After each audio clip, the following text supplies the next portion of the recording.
welcome to this week's Teaching Raid live stream, coming to you from Sarlona. If you haven't joined us for these live streams before, these are events that we have been hosting for 5 years now, me and my guild, and we are showing new folks how these raids work. And so today we're going to be doing Master Artificer and Lord of Blades. And sometimes we get folks that are really new to the game and just brand new to raiding.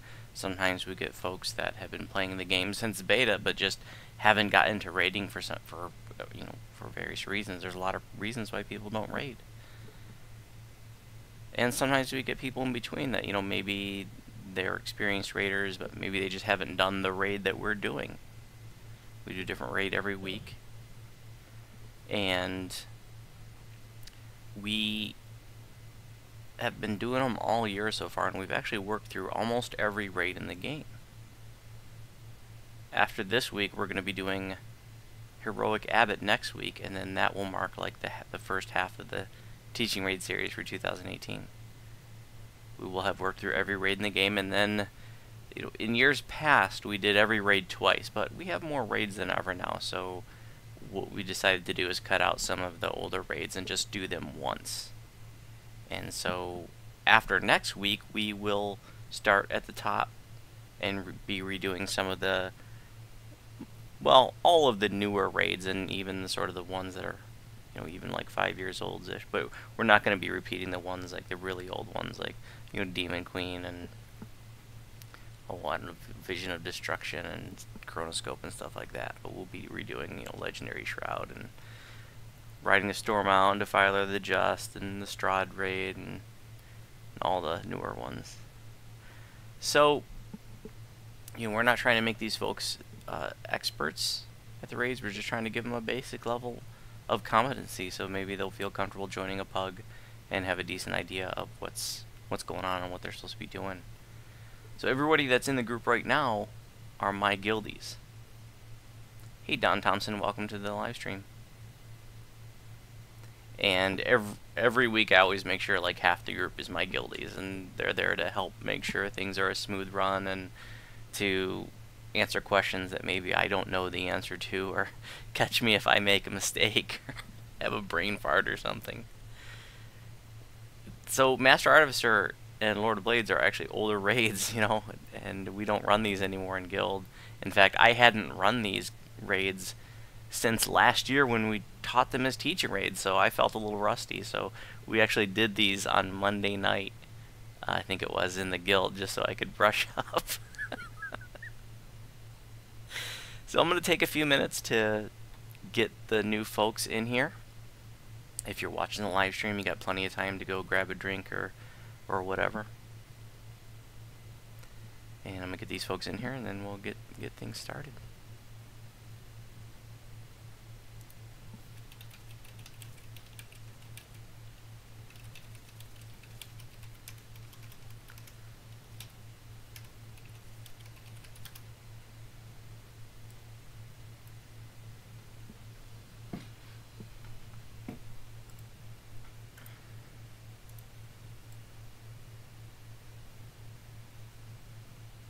Welcome.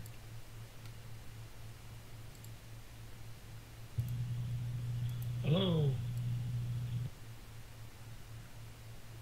Hey, Livernar, welcome.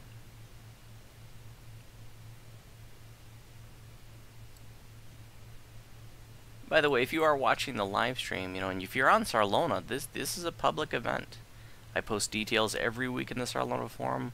Everyone's welcome to join. If if you're new or still learning the raid, it's okay if you've done it a few times, as long as you feel like you have something to learn. And this is an event that we do by sign up. Sometimes we fill, and that's why I do it by sign up. But all this year, I don't think I've ever filled up. We've had consistently like 4 or 5 people every week. Hey, Angry Tiger, welcome. Hello.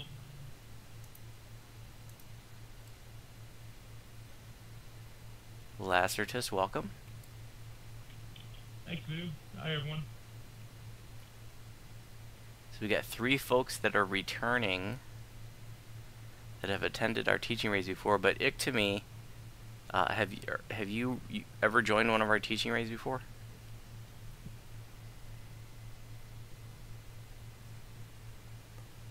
Or Ick Tommy? Can you hear me? No, this is my first time. Okay, cool. Glad to have you. So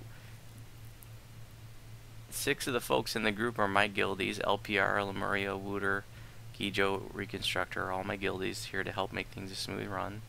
And then everyone else is here because they're either new to or still learning these raids. And before we get started, since we have someone that's totally new to our teaching raid events, I want to make sure that you understand that, well, one, we are live streaming this event. And there's going to be some folks from other servers watching and learning along with us. But there's not a lot of people watching. There's only going to be probably not more than a couple dozen people watching at any given time. And you know, we run these events as low-stress learning events, so we're going to be explaining all of the raids. But at any point, if you have any questions, you're not sure what to do, you're lost, whatever, you want more explanation, just let me know and don't hesitate to interrupt. Otherwise, I'll just keep explaining things.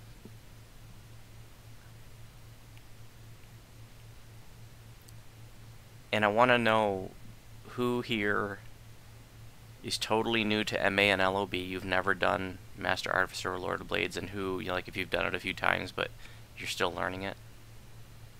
And I want to know from the people watching the live stream, like what server you're from, if you've done these raids before, if you've never done them before.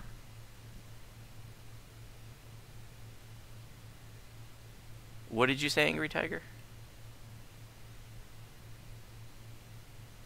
I'm totally new to these ones. Okay, so I believe that's all 4 of you are totally new. That's awesome. Well, these are old raids, and you don't see these posted too often, but you know, because they're older, they're lower level compared to the level cap now. So the good news is, I suppose, that you don't need a big full group to be able to be successful in these raids. So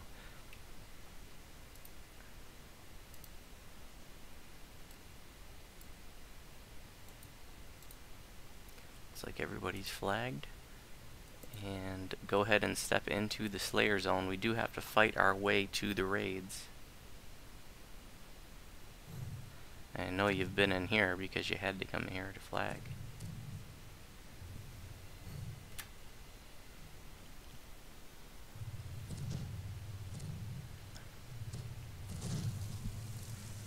Okay.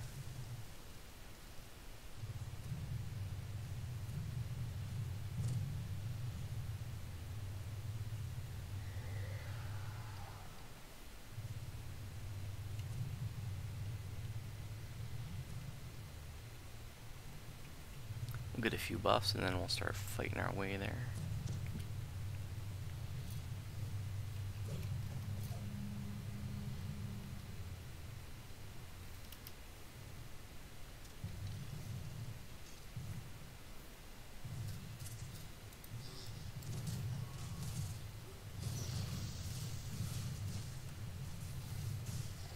Still have energy sheath twisted in. I want to show you guys to the right here first. If you go to the west, that there's an elevator here that's not working, but we're going to be able to turn that on from the top side, and it's sort of a shortcut. Like once you have the zone cleared, if you have like latecomers, you know, if you've activated the elevator, you can just tell them, hey, come over, you know, you can go over to the elevator. So I'm going to point that out when we're up on the top side. And now we're going to go over here to this elevator. I'm going to jump out real quick just to change a twist, but then I'll catch up with you guys if you want to just keep clearing the way. High Lords, you can lead them on.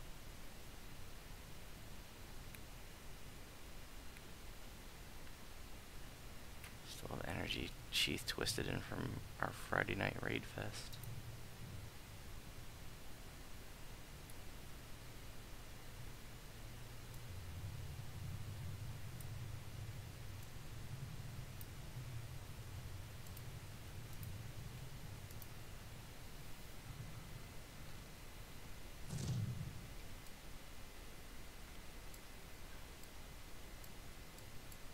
Pat, you're from Kyburn. You've never run these. That's awesome.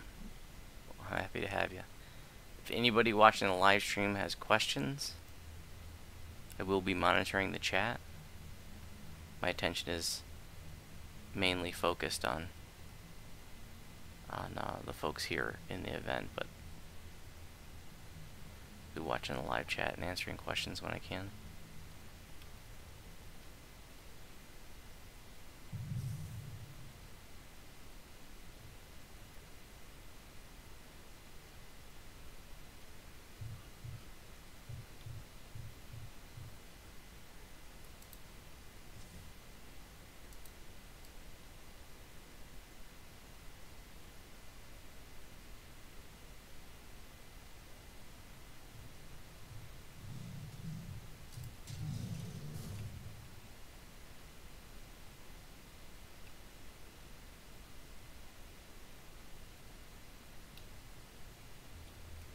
And go ahead and take the elevator up here. If you went down, that would be like you're going to schemes of the enemy.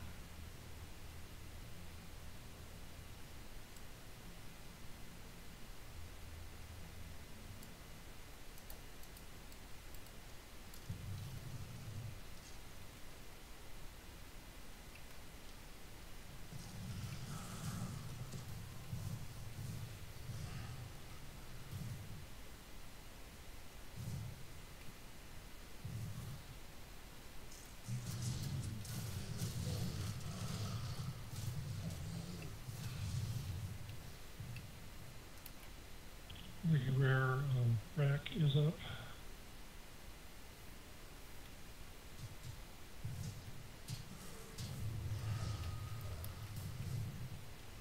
We can go ahead and do these other rooms here. Let's go ahead and clear over the elevator.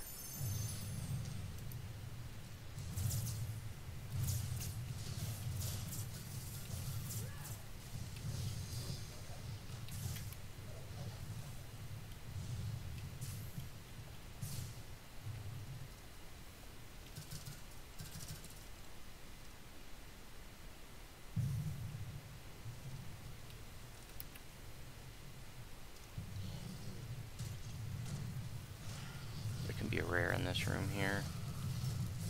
Doesn't look like he's up. I think there's an explorer in here though. Yeah, scroll in the back corner of the room.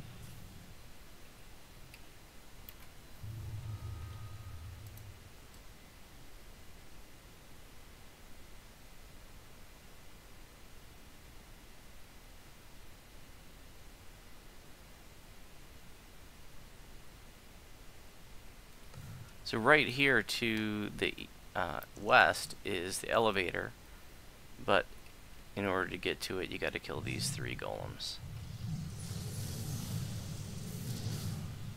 And if we were to go straight ahead to the south, that would be going to Lord of Blades. But we're actually going to turn around and go backwards. But I just want to show you, this is where you turn on the elevator. And once this is active, people coming in at this point into the Slayer Zone could just go right from the start, go to the right, take that elevator up to catch up with us.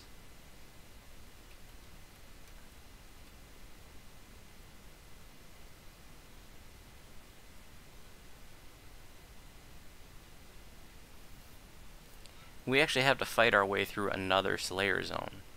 There are 3 Slayer Zones total out here, and so there's this one, and then one you got to fight through to get to Master Artificer, which we're going to now, and then another one you got to fight through to get to Lord of Blades.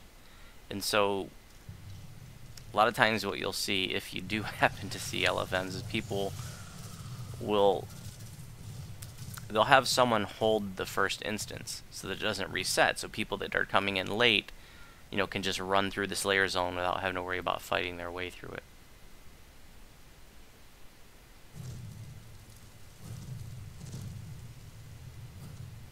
But we can all just go through.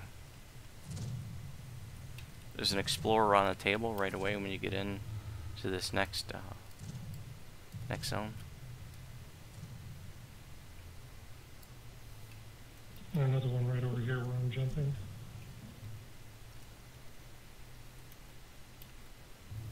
Well, thank you. Also, these are some of the crafting stations here to make your alchemical items, weapons, and shields.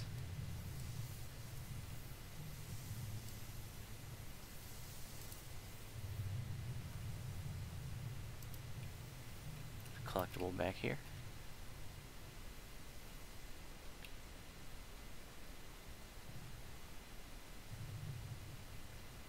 Oh, don't move ahead of us, Stinks. I want everybody to see everything. Oh, my bad. It's all good. There's a couple of objectives that we're going to have to do in order to open the way to Master Artificer, and if you've done Vision of Destruction and Hound of Zoriat in the Subterrane, it's kind of like that. You know, you got to fight your way through some Slayer zones and, you know, light some lights or hit some ruins and things. It's kind of like that.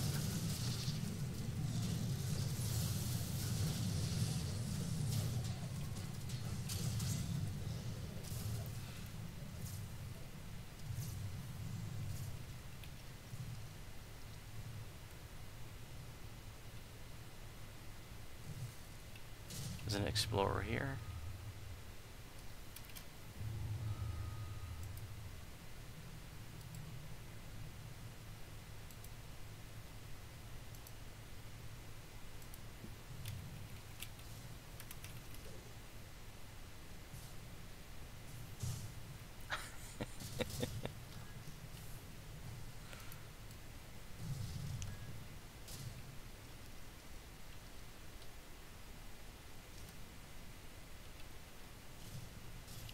And here we're just going to kill some waves of Warforged and then a named guy there to be able to pull that lever. Or hit that button back there that's behind the force field.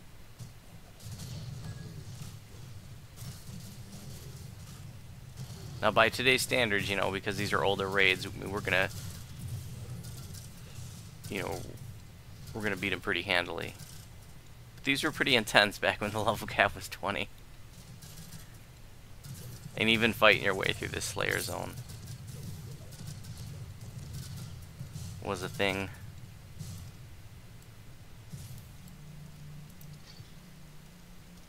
Alright, we hit that button, and then we can go back out.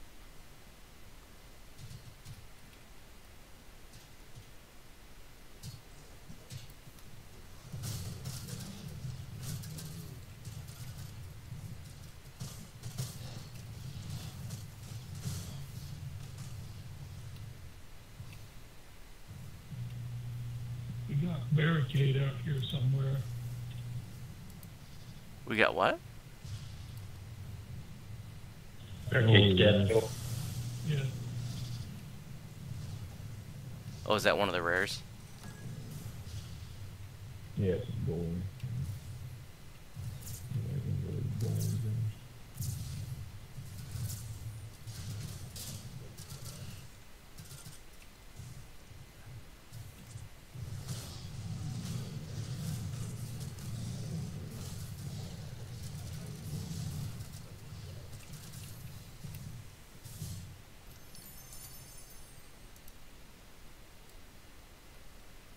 It's a collectible back here.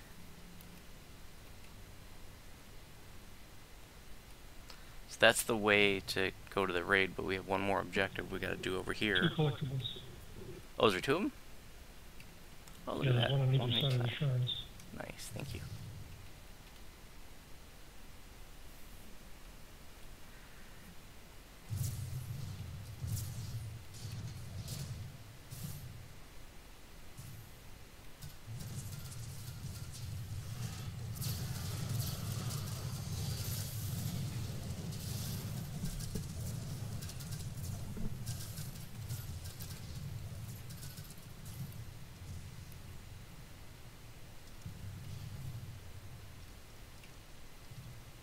An explorer right here.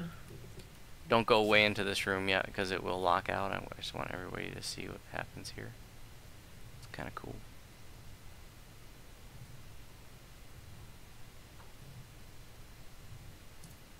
Come on in, guys.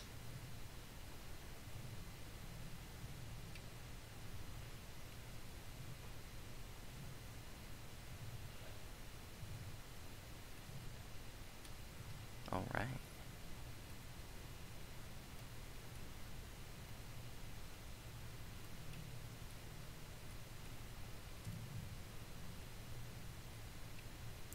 I'm gonna fight a couple Titans here. It's possible rare Magefire cannon.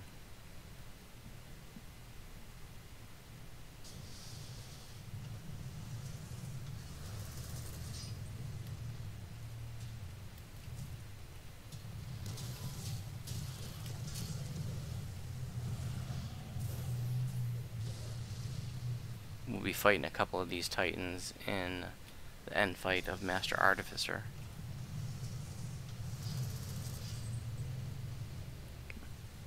And they'll be a lot tougher than these.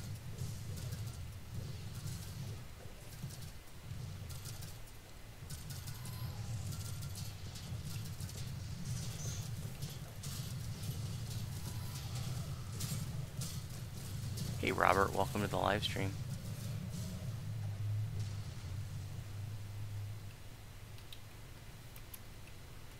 Lever back here that the Titan's body is blocking just opens up this barrier. There's a security trigger on the left you gotta hit, and there's an explorer on the right.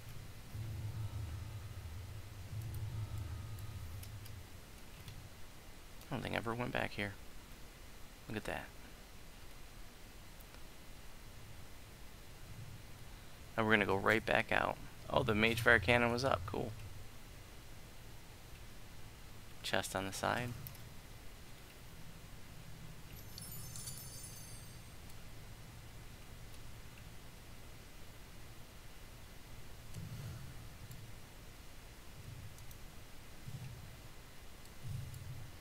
Going now. This is where we fought the group of Warforged.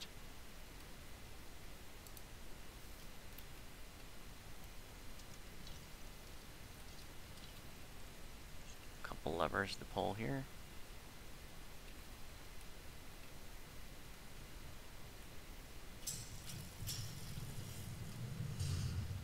And here's another objective that we gotta do.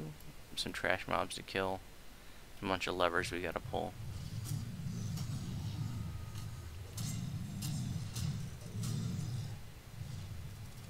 Now on the north and south walls are 3 levers that all have to be pulled basically simultaneously, so everybody get on a lever. And then once those are pulled, there's a lever behind us. Go ahead and pull them. And this lever needs to be pulled. And then the same thing on the other side, and that will destroy that crystal in the middle that's flinging around.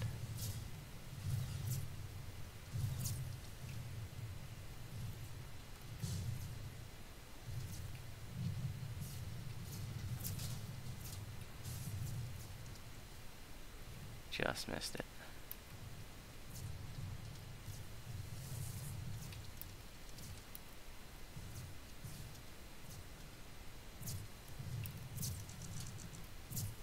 And you can watch the crystal explode. And we can keep moving to the west.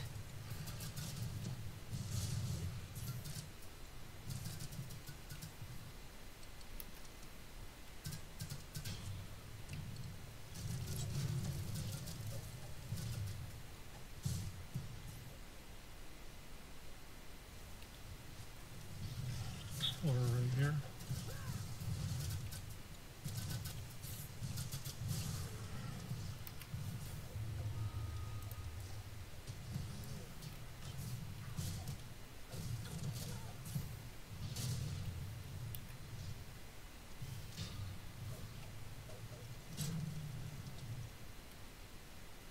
And this is the entrance to Master Artificer. And you get a chest for just fighting your way this far.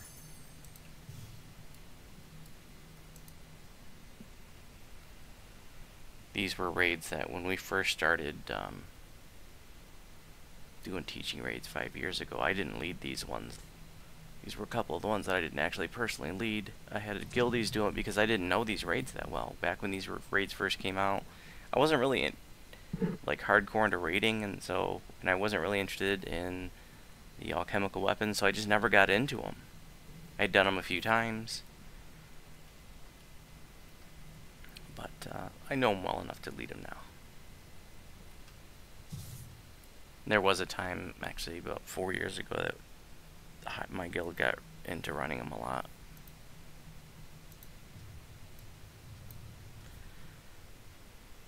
So I had a lot of practice then. Go ahead, step in. We're going to do Elite, Epic Elite, so everybody gets max favor.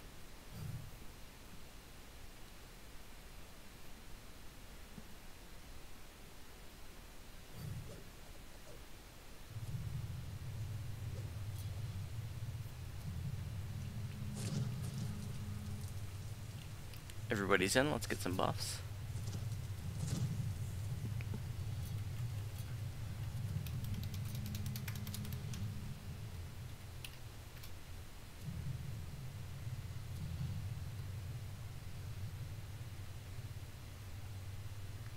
Alright, let's go. So we're going to have a couple fights before we get to the end fight. This is a pretty short raid, you know, it's just there's a couple things to do before you get to the end room.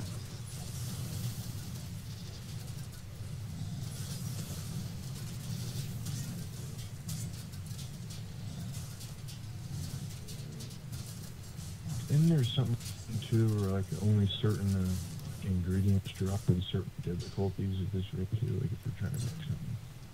Yeah, I couldn't even tell you which one's which, but yeah, there's certain difficulties are better to farm for certain ingredients.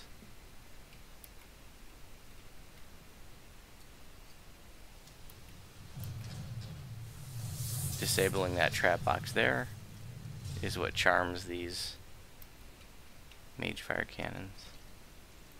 And there's a lever back here we gotta pull, and that will open the door and let us continue.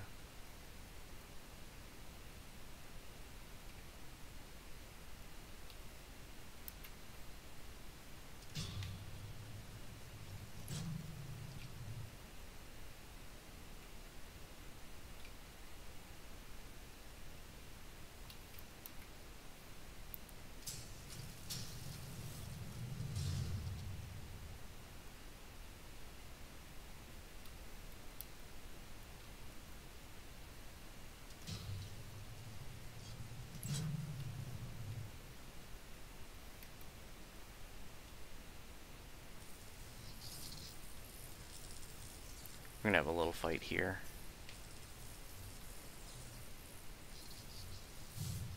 Once we're all in, talk to Tobin, that'll get things going.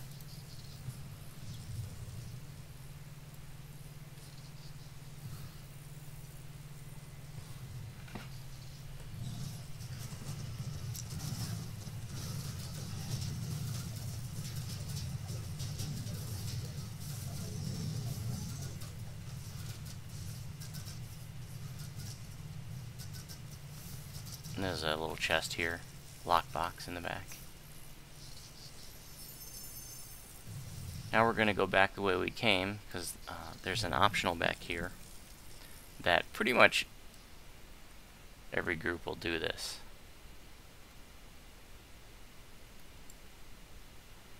Because it's really quick and it gives you an extra chest. I think it's what gives you the ingredient you need for the Tobin's hammer.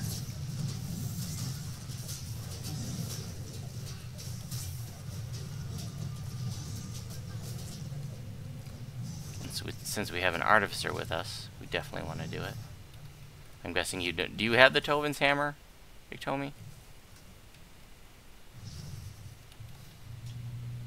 I do. Okay. Do you have it upgraded? Not upgraded though. Okay. Well, hopefully tonight we'll get the upgrades for you.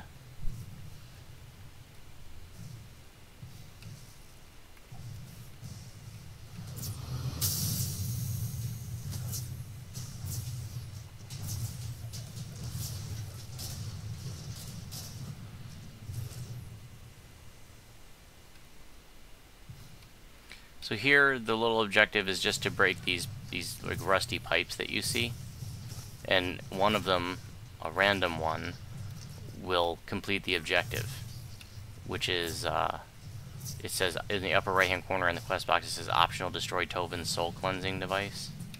So one of these pipes will do that.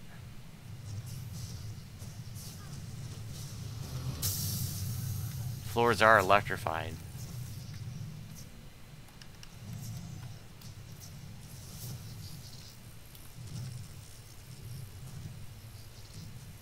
We still haven't gotten it.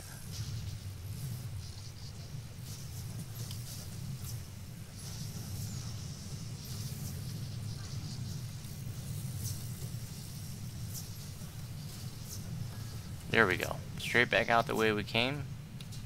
Grab Ictomy's stone. I've got a stone.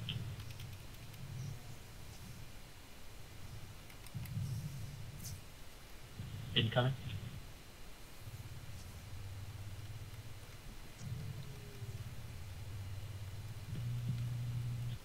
Thanks.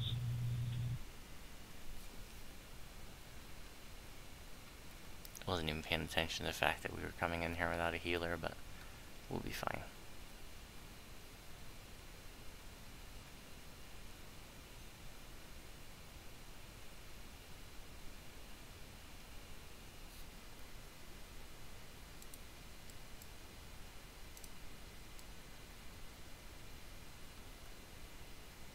Shrine if you want to.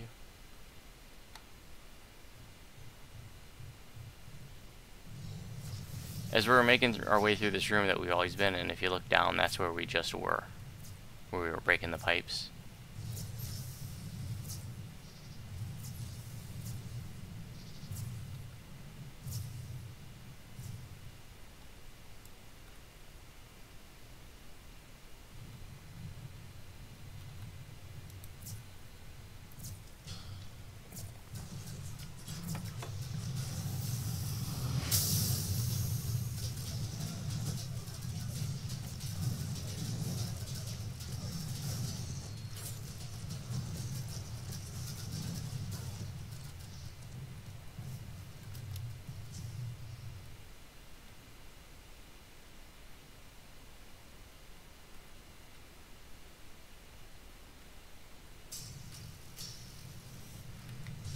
This is the end fight right here. Don't run into the middle of the room. Just go immediately to the right. If you were to run into the room, it would lock the room and potentially lock people out. Just go in and immediately to the right.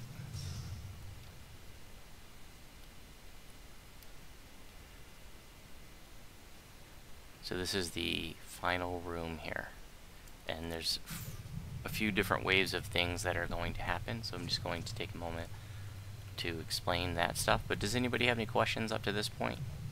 With any of the objectives that we did in the Slayer Zone or inside the raid thus far?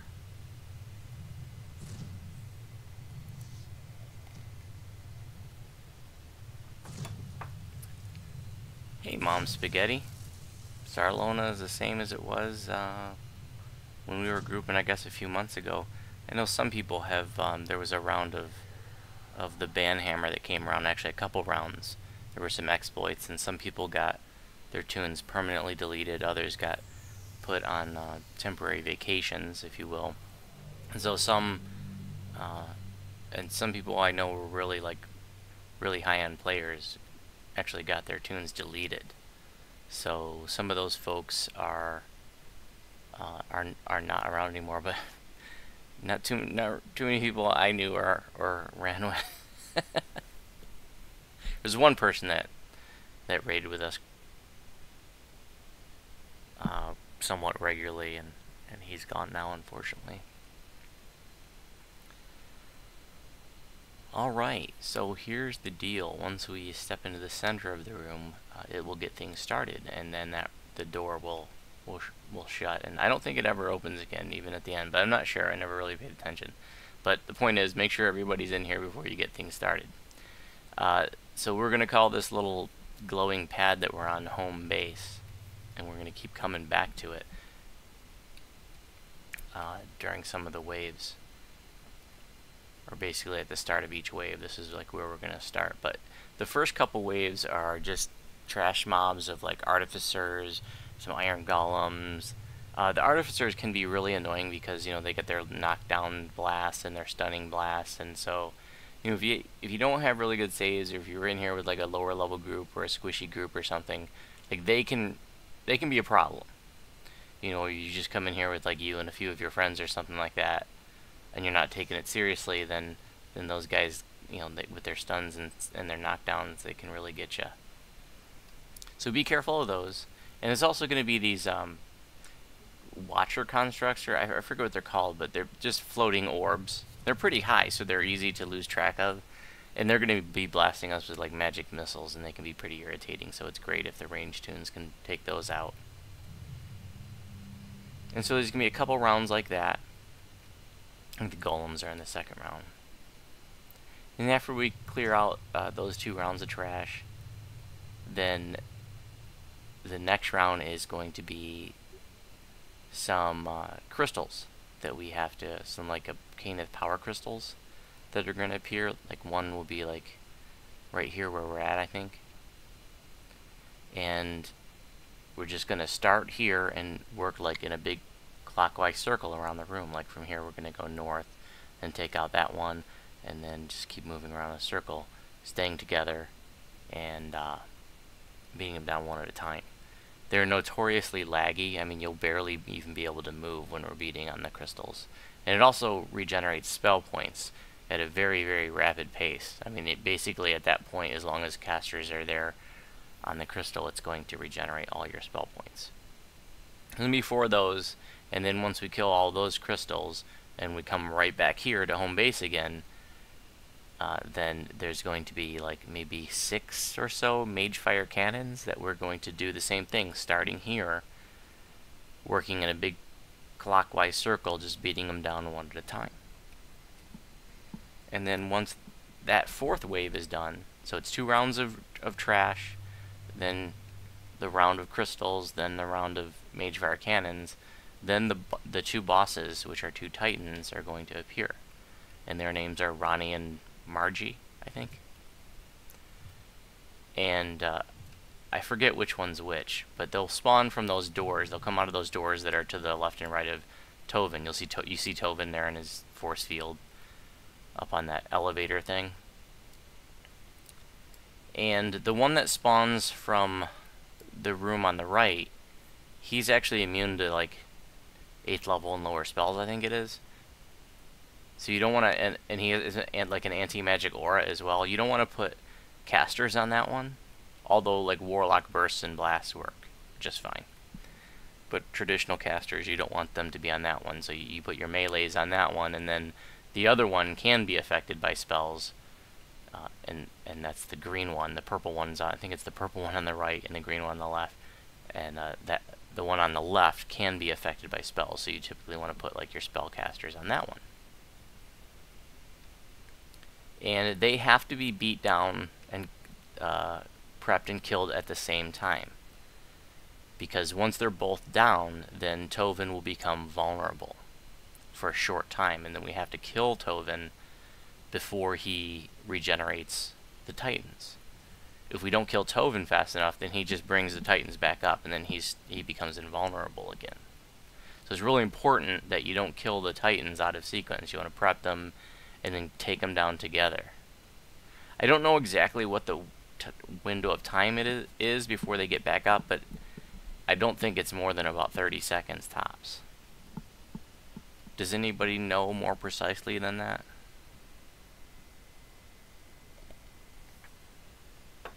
Yeah, a lot of warlocks in this group. We didn't plan it that way. It was just my guildies and I just brought. Yeah, I'm not sure the exact time. It's not very long. Whoever we wanted. 20 seconds or something.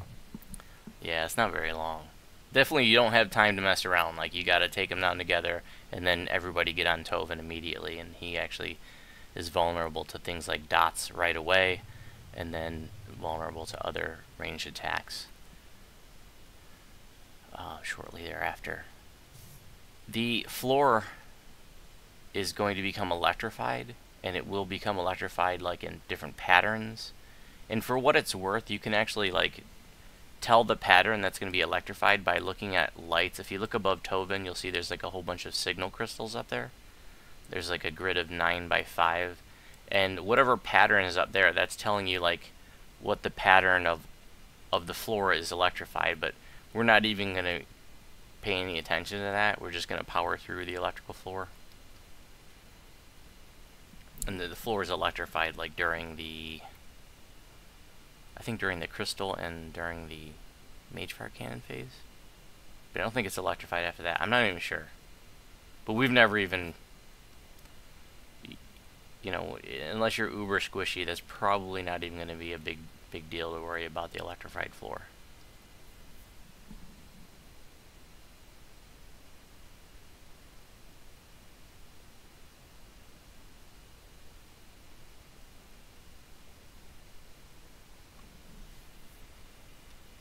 Okay, so 4 rounds of trash, and then we're gonna beat down and prep the 2 Warforged Titans, and then kill them simultaneously, and then once they're both down, then we're gonna take down Tovin.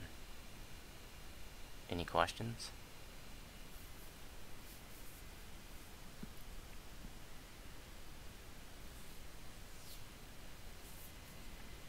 Also, you can look down through the floor, it looks kinda cool down there.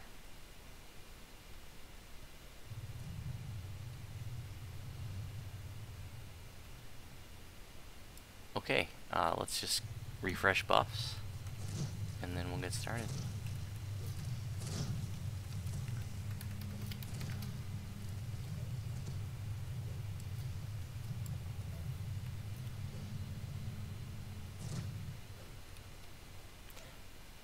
I don't know if it's one or both of the Titans, but at least one of them does like an attack that makes you vulnerable to electrical damage.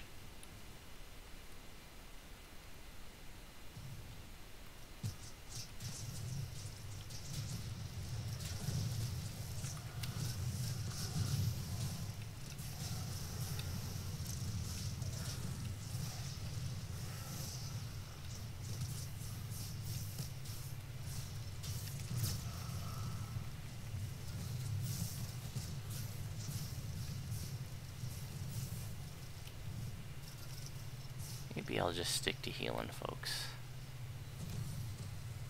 I've got Renewal and Cocoon, and that's going to be enough for probably any healing in this raid.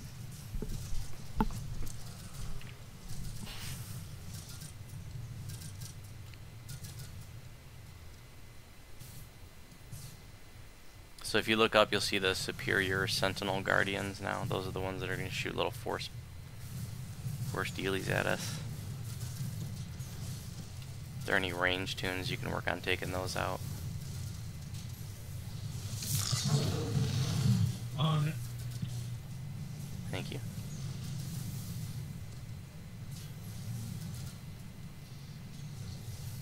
Oh, we're lagging.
Oh, there's a death timer in here. I forgot about that.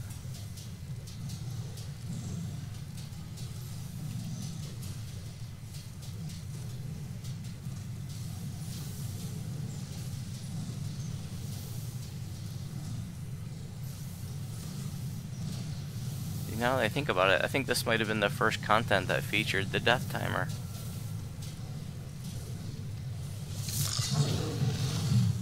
Yeah, I think you're right.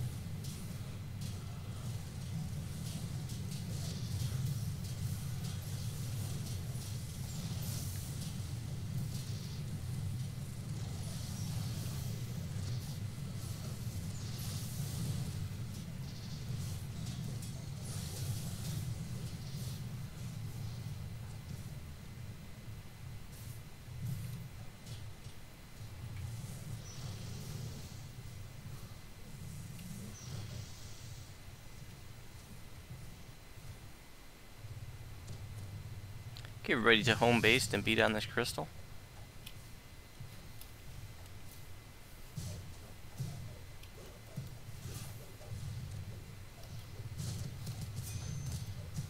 And then we're going to go north to the next one after this one's destroyed.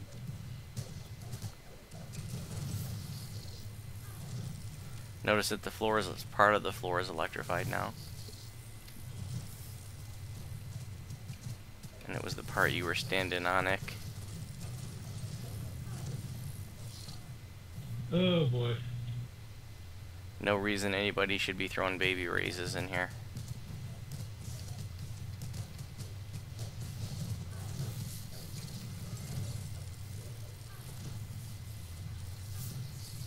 We should be using resurrection scrolls at this point.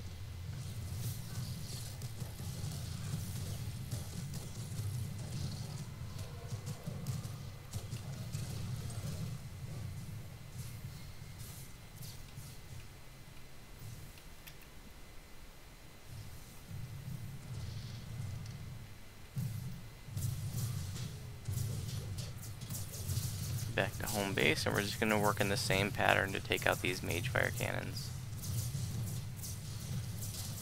Let's go ahead and leave one of them up though, and wait until we get everybody raised.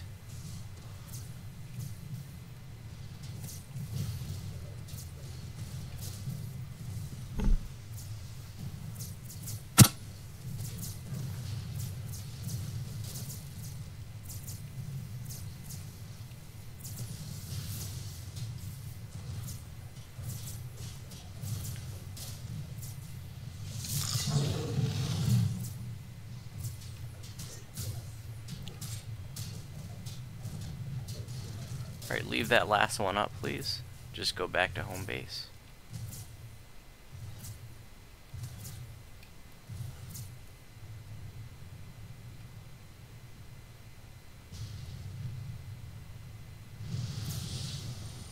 Well, apparently the Titans come anyways. Didn't realize that. Go ahead and kill this mage fire cannon.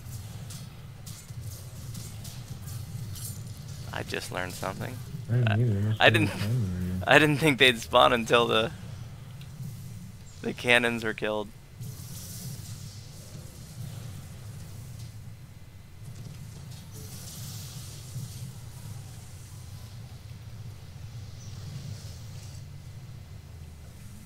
So I didn't assign folks to certain Titans, but the melees can go on the purple one. That's the one that's immune to 8th level and lower spells. And then range tunes can go on the green one. If there's anybody feeling tanky, you can hold the aggro of the green one. And remember, don't kill them until the order is given.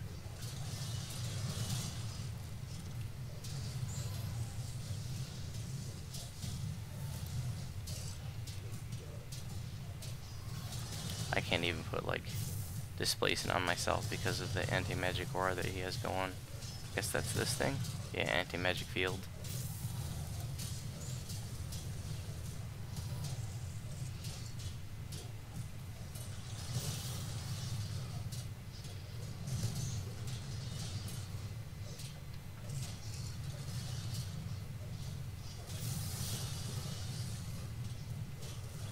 Just say when you're ready, Larinar.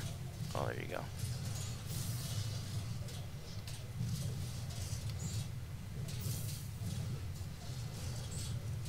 So green one's at 40, purple one's at about 60, so Lemuria, switch to the purple one, please. Wooter, switch to the purple one.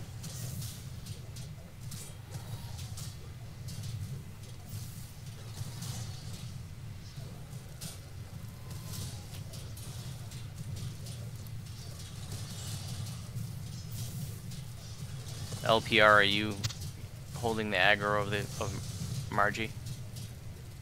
Yes, I've got aggro. Okay, thank you.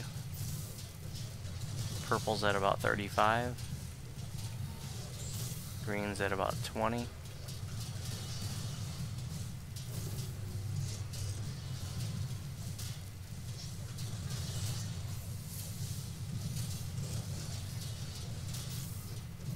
Lemuria and Wooter, you can switch back to the other one. Purple's at 10. Remember, don't kill until the order is given. Purple's at 5. Stop DPS. Let's let the green one catch up. Green one's at almost the same.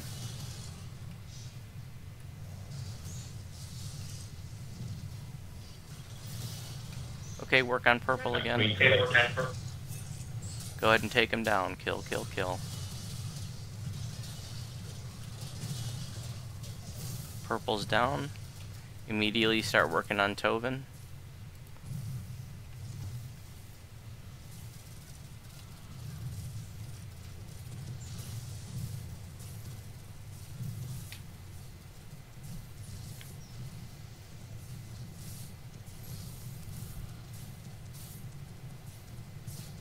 And that's it, we win. Congrats on your first Master Artificer, for those of you who's your first time.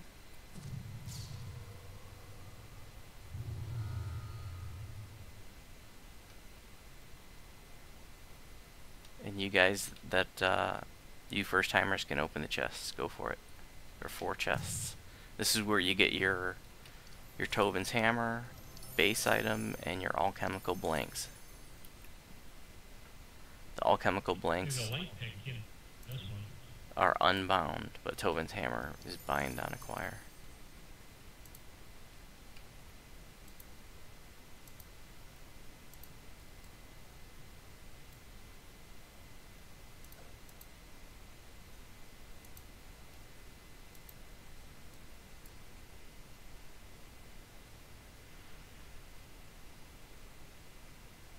The cerebral distillation unit, isn't that the upgrade for the Runar? Yep. Yeah, I passed some stuff to you there. Left and right. It's like to me already has it. Tell me it's in the far left chest. Is there anybody else here that has Artificer levels? Because I got another cerebral distillation unit here.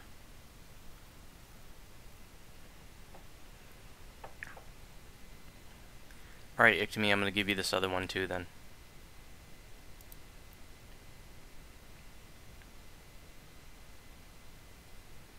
In case you want to make 2 of them. Some people like to have multiple ones so they can... I don't know if you can craft onto them anymore though. In any event. You got 2. And then let's see. Angry Tiger, Lacertus, and Lion Fear. I'm going to give you guys some of these binding dragon shard thingies.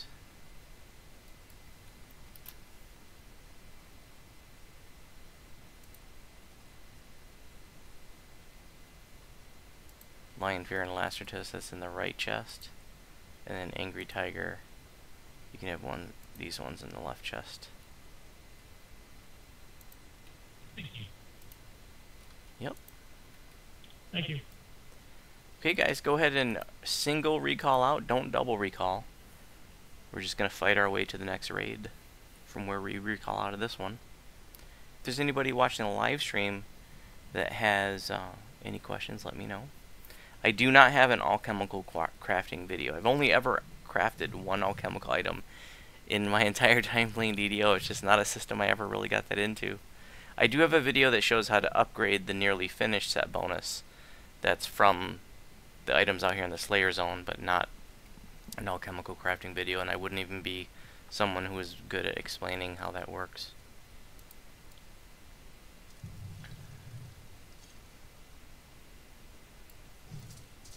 I would just refer folks to the wiki, and that's the resource that I used to figure it out.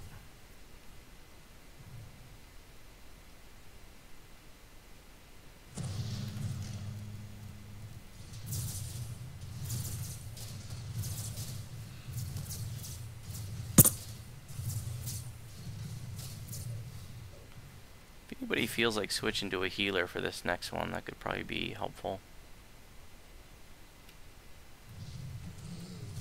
I can tank. I don't have anybody flagged, man.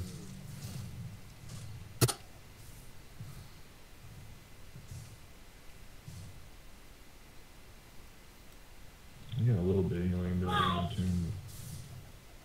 I'm gonna check in guild.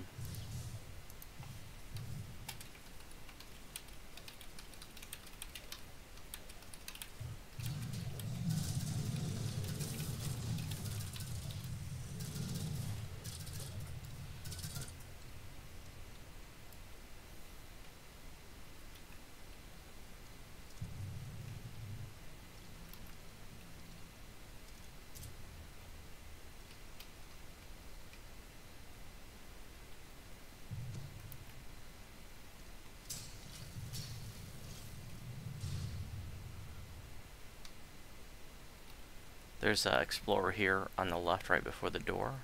This door takes you to the next Slayer zone. Going to need one volunteer to stay here to hold the instance though, just in case we get a healer. I can't. Okay, thanks, Tanks.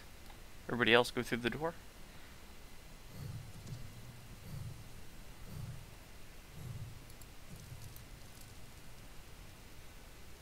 Hey, Anna, thanks for coming. I was watching the video when you put out the healer call. Awesome. The elevator's working, so you can just take that when you get in.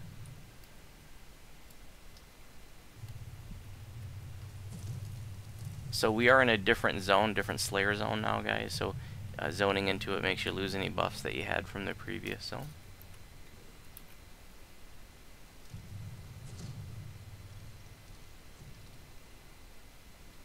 And just I'm trying to get your stream working on my Raspberry Pi, but it wouldn't. It was stuttering way too much. I saw your note. Just like with Master Artificer, you know, we got to fight our way through this Slayer zone. There's going to be some objectives. We're just going to be pulling some levers to open the way, basically here. And then back here is one of the crafting devices that you need, that you use to make your alchemical weapons and shields.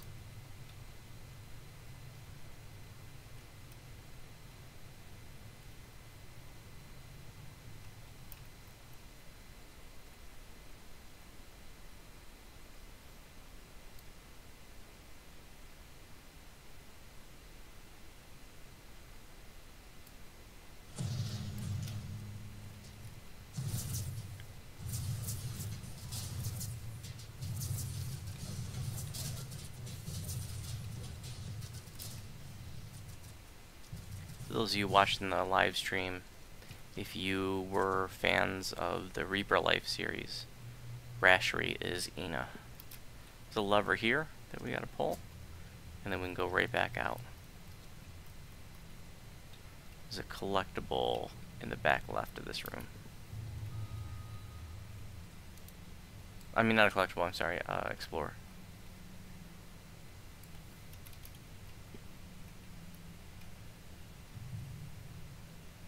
And then we're going to make it right at the intersection. There's a couple more levers that we got to pull. The floor is going to be electrified for portions of this next part.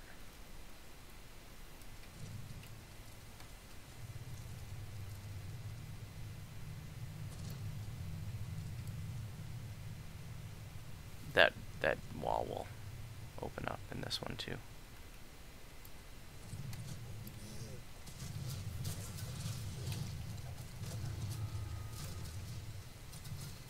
Here's a lever here, and there is a collectible behind this gate.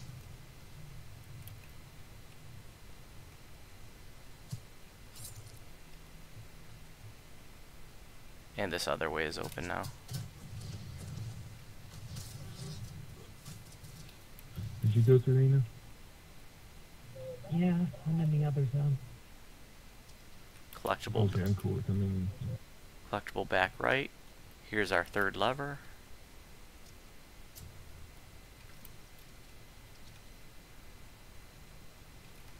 And an explorer here on me.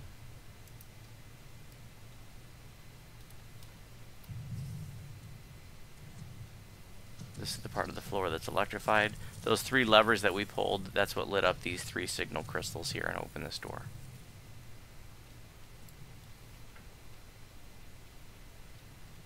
Now we're going to fight a red name.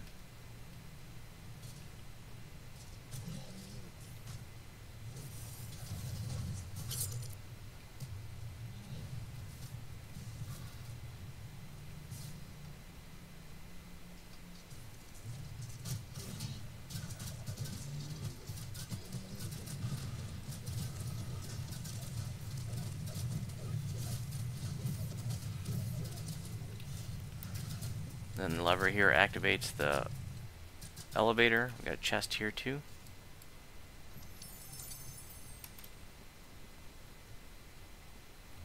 And then you can just drop down the elevator shaft. If you're skinny, you can squeeze by the side.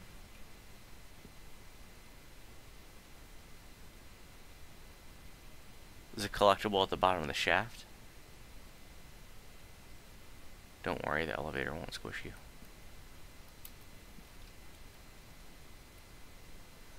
I do want to point out one thing here. Something that happened to me one time that took me a little while to figure out.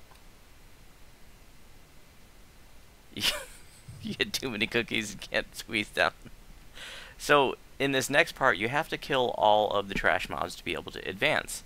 And one time I had a trash mob that just like it wouldn't, the next door wouldn't open, and so I kept looking around for trash mobs maybe that I missed. I thought maybe there was somebody stuck in a wall or something.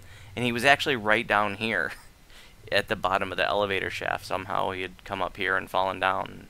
So I'm just pointing that out, that if a mob falls down there, he'll get stuck. And like I said, you have to kill all the trash mobs in order to advance to the next part of the zone.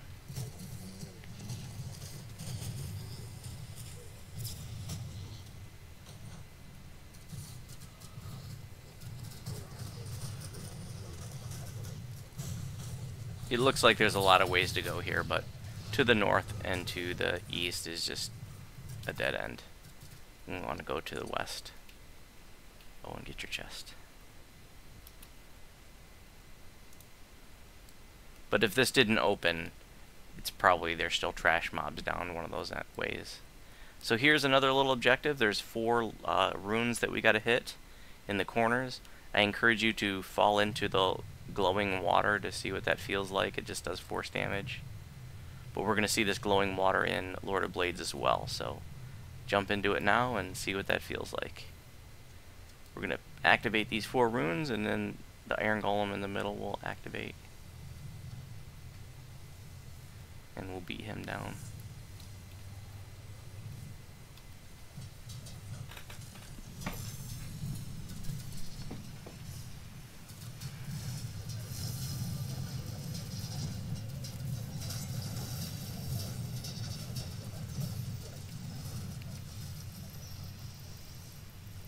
Chest.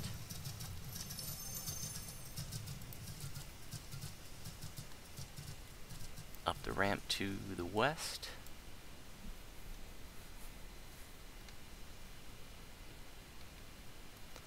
Some more trash mobs.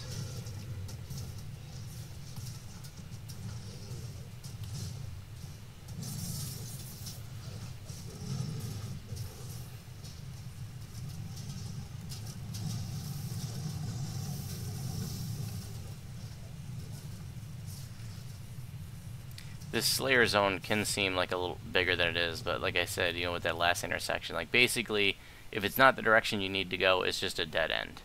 Like it's pretty short. Like generally speaking, like the only way to go in the Slayer zone is to Lord of Blades. So here's the last, here's the shrine, and then the raid entrance is right around the corner from the shrine. There's gonna be some floaty construct thingies, sentinels.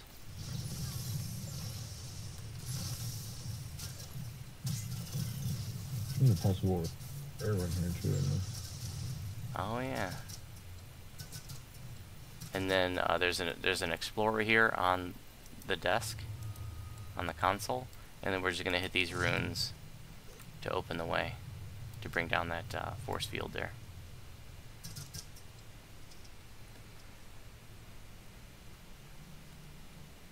Alright, this is the entrance to Lord of Blades.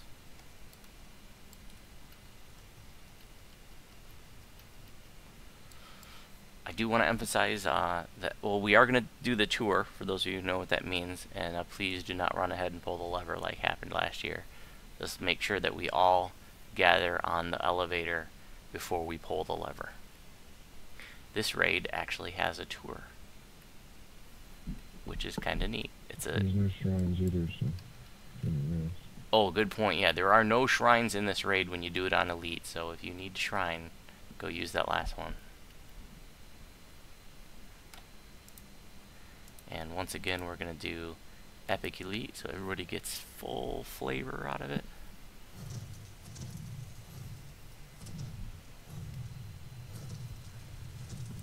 Any questions about the Slayer Zone that we just fought our way through?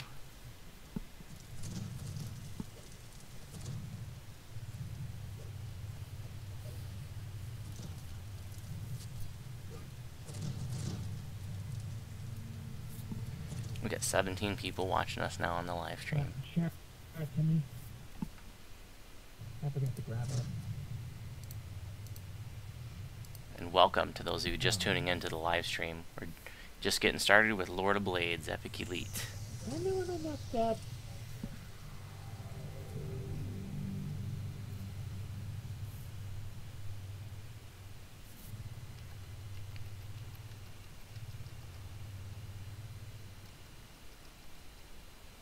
I forgot to turn the stupid thing in the other day.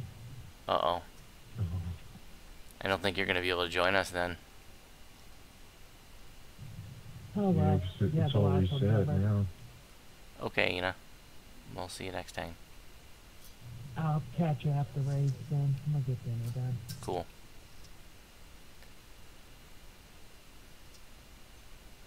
Okay, guys, this is going to be interesting without a healer. Now, I do have Renewal and Cocoon, but that may not be enough. We'll see. Yeah, I got Cocoon and Massacre. Massacre with Moderate. We'll be able to complete this, so I can try to keep you up some. I don't want anybody to worry, but I guess the point is that the more that everybody pitches in with healing, the better, and we're going to need everybody to contribute a little bit. Alright, let's go ahead and get buffs.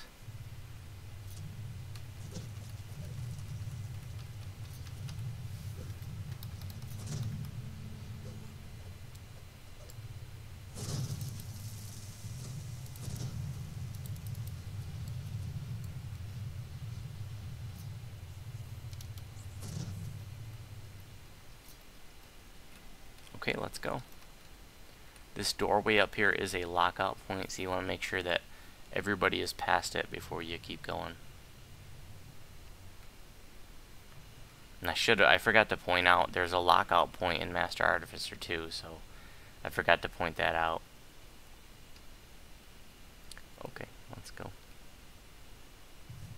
We're gonna have some fighting to do, just some trash mob artificers and Warforged and whatnot.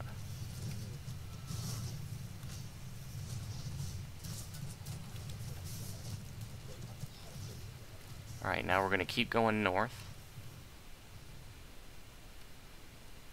Don't pull this lever, please. Just go right past this elevator shaft out onto the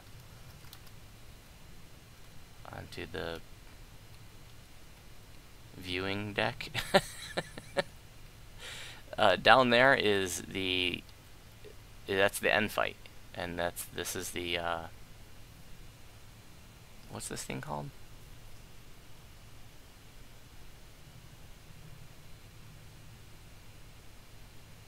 The creation station. I can't remember what it's called. The forge. I guess it's just called the forge. I don't know. Creation Forge, I think. Yeah. Creation Forge. But there's actually like a little guided tour, so everybody gather on this elevator platform here. And when the elevator moves around, like when it changes directions, it will make us like stutter step, even if we're not moving, which can freak you out, you know. But just stand still. Don't move. Don't jump. If you jump, you'll fall. You could fall off. And if you fall off, then your soul stone will get teleported up here. So, probably best not to stand at the edge of the platform like Gijo, but he wants to be a smartass. Okay, here we go. Oh, and you can turn on your DM volume. Or DM voice. A brilliant blue sludge ripples below you.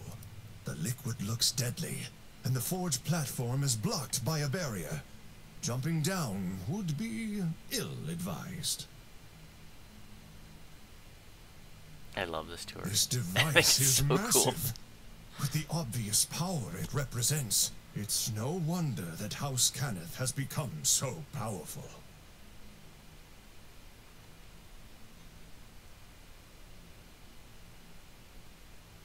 And now the forge is in the Lord of Blade's sharp hands. If this thing can truly imbue life That's into the new observation Warforged, deck. then he will have an unending army with which to conquer all of Eberron. And it looks like the Forge can do even more than create Warforged. It can increase the might of existing ones.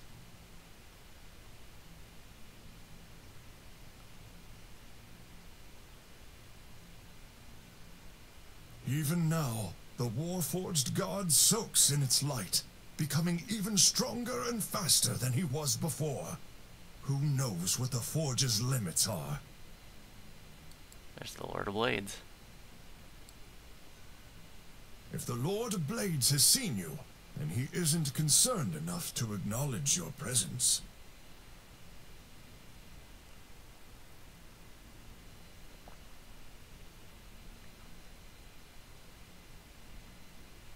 Instead, he exhorts his followers. Every Warforged across this land shall in his turn step into the light of the Forge.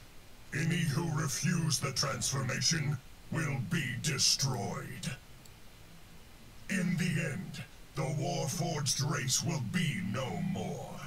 We will become Blade Forged. Every one of us given new purpose in the dream. This I decree. This talk of the end of the Warforged race, can it truly be the Lord of Blade's will? This situation seems to be even more out of control than before.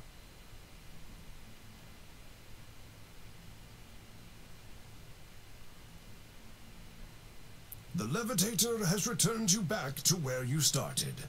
You'll need to find a different way to reach the Forge.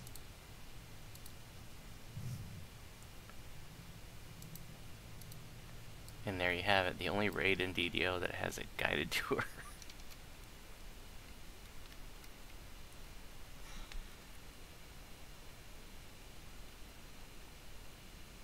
Just gotta fight some more trash mobs.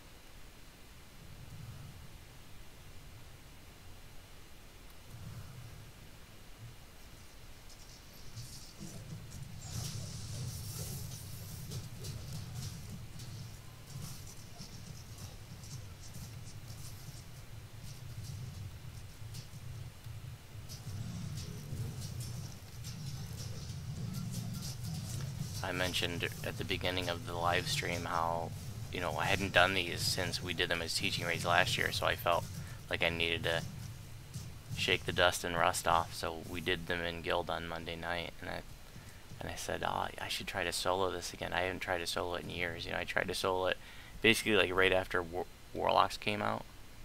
Here you can do like just a charisma skills check, and you get an extra chest from over across the hall. And I failed, and that was, you know, 2 years ago or something. So I should try again. I've never soloed. I've only tried it once. I've never successfully soloed Lord of Blades, and I've never tried soloing Master Artificer. So maybe before I start the TR train on Voodoo, maybe I'll have to try to do videos of soloing those. This is just a junk chest. There's nothing special that drops from it, but it's free.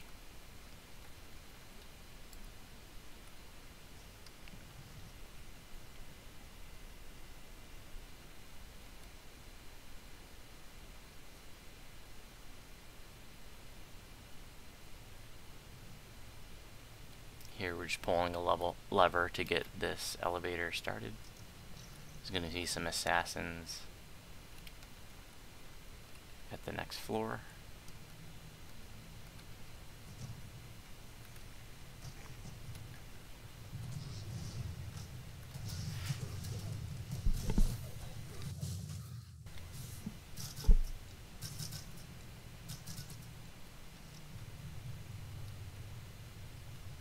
And then this next intersection, if we were doing a lower difficulty, this is where the shrine, there would be a set of shrines here, but there's not on Elite. And now we go to the end fight. And so just go across the bridge. It's very hard to see the bridge. It's almost the same color as the water, but just go to the edge of the main platform and that's it. Just the very edge of the platform.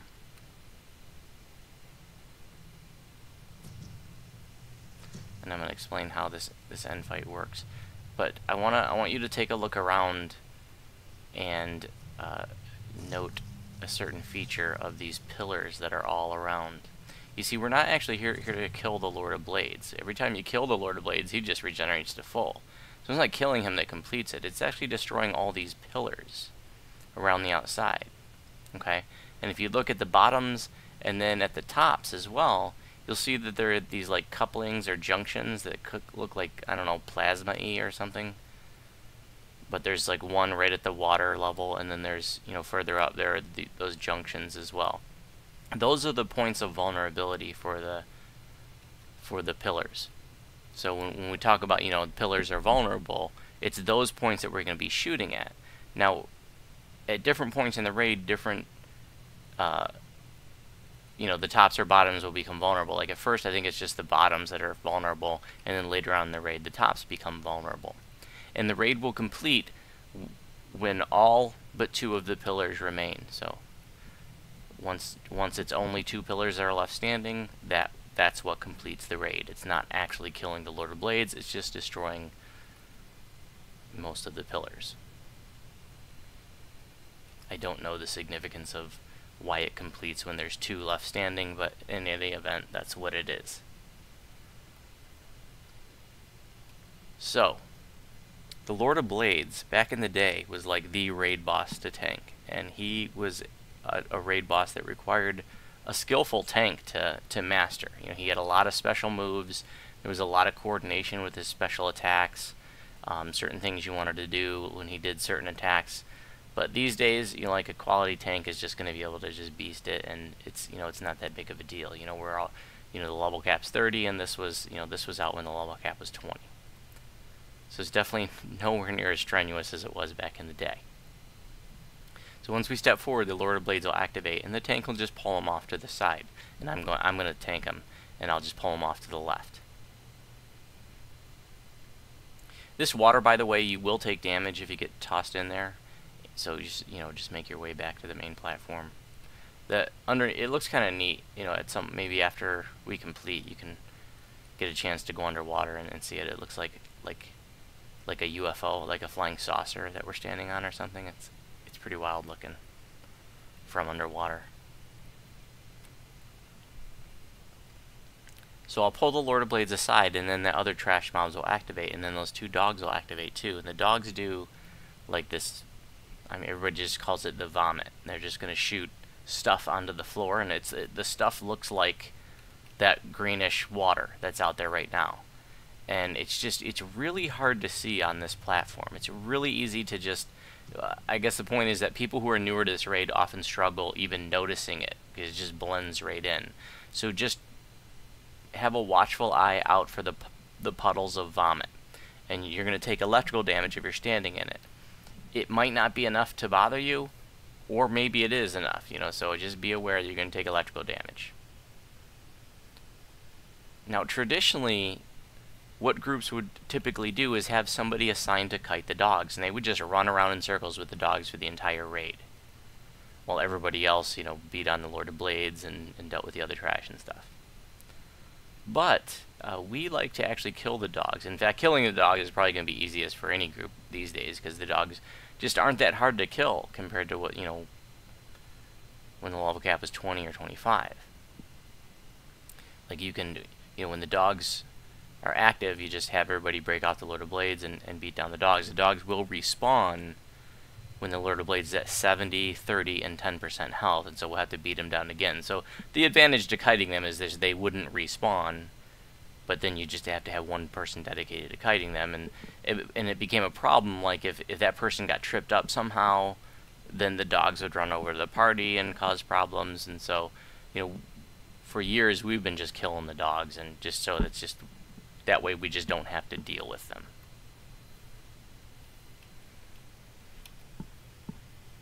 So the dogs, you know, they're here now, and they'll respawn at 70, 30, and 10% health. And every time they respawn, we'll just everybody will break off the Lord of Blades and beat down the dogs. So after all of the trash and the dogs are beat down, then everybody can start beating on the Lord of Blades, which I'll have off to the side. Except ranged tunes can start killing the pillars. If you're a ranged tune at that point, just start taking out pillars. You know, like I said, I think it's just the bottoms are vulnerable. But, you know, just try to target, you know, all the junctions that you can and take out any pillars that you can.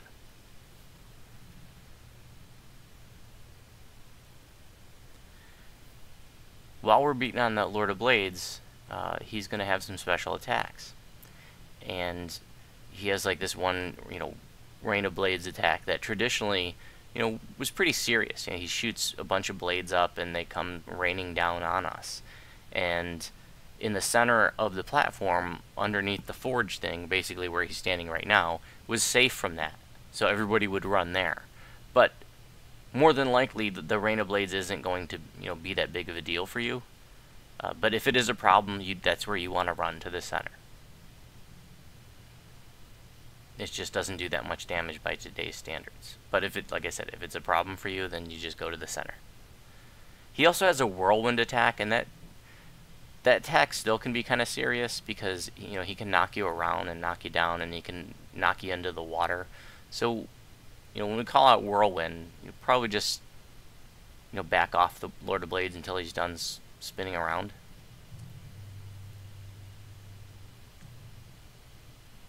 He also has an attack, like a slashing attack with his trident, that you really don't even need to worry about that unless you're the tank, but it does like a stacking debuff that reduces, I think it's your constitution.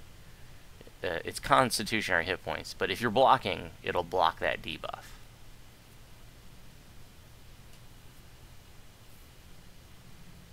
But if you're not tanking him, you don't even need to worry about that. Let's see. So once he's beat down the first time, then there's gonna be a bunch of trash mobs that spawn. It's gonna be like the quarry dream creatures. They look, you know, some of them look like wraiths, and some of them are those like the floaty elemental ones, like the acid, the cold, and the fire ones that like you see in the inspired quarter quests. I always forget what they're called.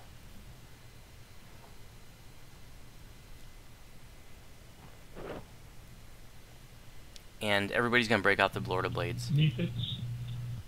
No, they're not mephits.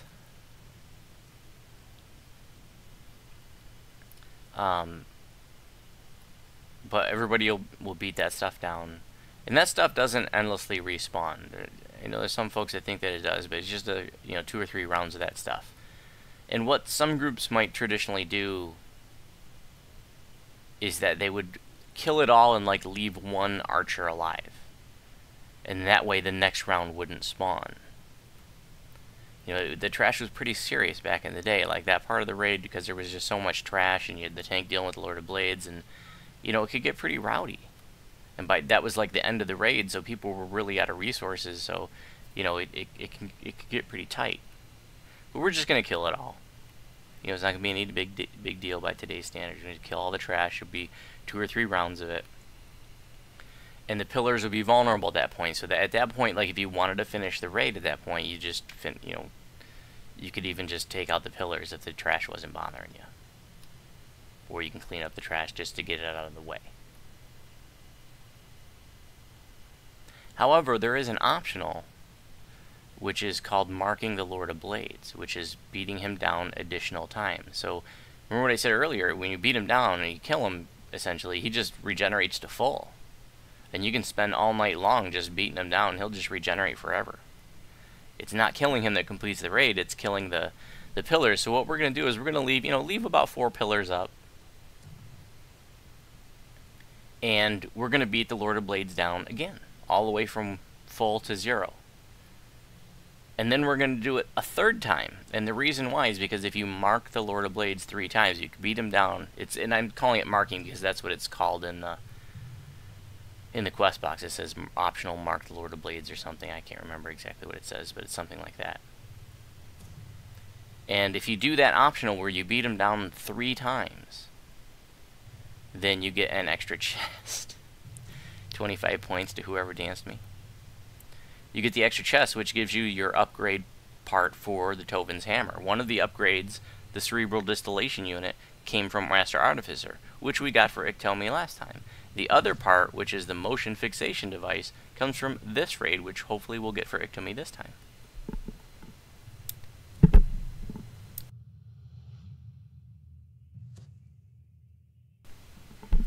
So we are going to go ahead and do that marking optional, since we do have an Artificer that needs that upgrade. Otherwise, at the end of the first beatdown, we would just destroy the pillars and be done with it.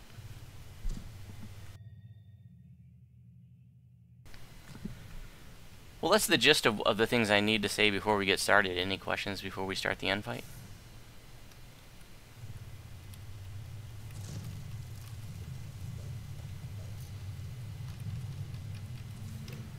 You can go ahead and refresh your buffs if you like.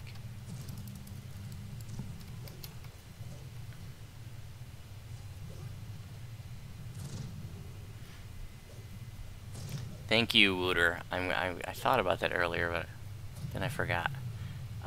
Okay, this is a very important point. That while all of this that I just explained, while all of that's going on, periodically, I don't know, maybe once every 30 seconds or a minute or something, there's going to be a buff that appears in the center. And it looks just like that light that you see shining down right now, where there's like runes swirling around. That's the buff. And anybody can go in and get it. In fact, when you see it, just grab it. You'll hear people call out like the buff is up, the buff is up. Like, just grab it. You don't need to wait for somebody else to get it, just grab it. And the reason why we want to grab it as fast as possible is because if we don't grab it, the Lord of Blades will, and that makes him even tougher if he starts getting the buffs. So we don't want him to get the buff, so just go for it. The only reason you wouldn't want to pick it up is if you already had the buff. Because if you already have the buff and you get it again, then it's like this overload effect and you get paralyzed, and I think it can maybe even kill you, I'm not sure, but you do get paralyzed and you can get killed by other stuff when you're sitting there paralyzed. You just walk through it, is how you pick it up. Just walk through the light in the center. And like I said, do not hesitate to get it. If you see that it's up, you can call it out, but just go for it, unless you already have the buff. The buff is kind of neat too, like it'll make you float, and you can actually float over the water too. So it's kind of helpful for melees to get at the end when they're beating on the pillars. Yeah, it shows up on your buff bar. I forget what it's called. You start glowing blue too, like around your head, like an aura or something. I think it's called like the power of the forge or something like that.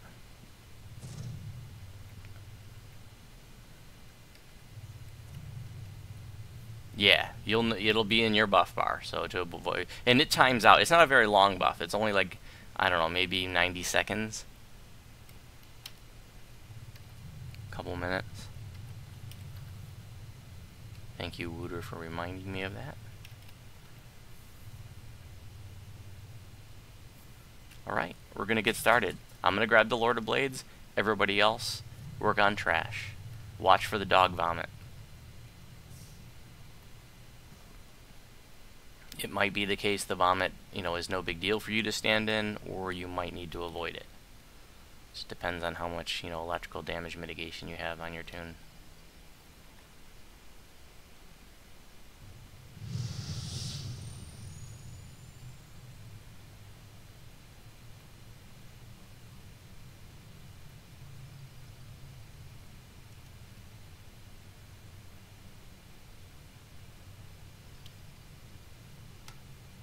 Should have the DM voice on.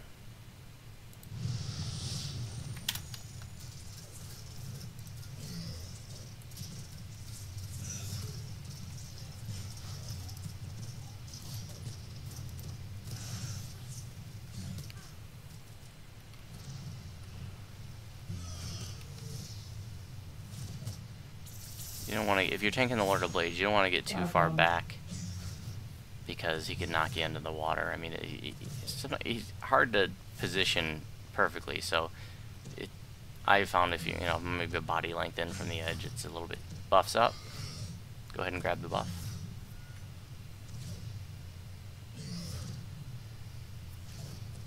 If you're ranged, go ahead and work on the pillars. Notice that whether you're ranged or not, if you're new, go ahead and look at the pillars now. You'll see that like some of the junctions are vulnerable.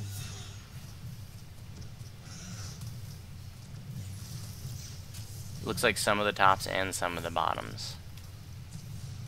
And if you're not ranged, then go ahead and work on the Lord of Blades from behind.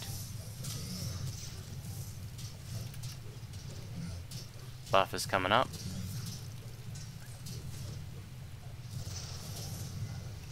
See, a pillar fell there. So the raid will complete when only 2 pillars are remaining standing.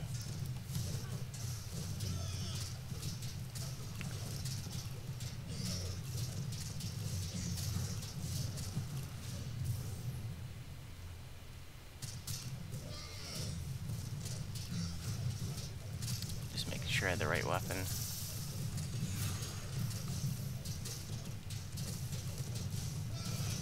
Robert, does the water do any damage? Yes, it does. Voices? No. Stay out of my mind. My will is my own. Howls the Lord of Blades as he clutches his head. Repeated exposure to the forge seems to have side effects. So he did his little Superman thing and just jumps up, and now he's going to slide across the platform. And here you just want to let the tank reestablish aggro, and then you can start beating on him again. Dogs are up. Everybody on dogs?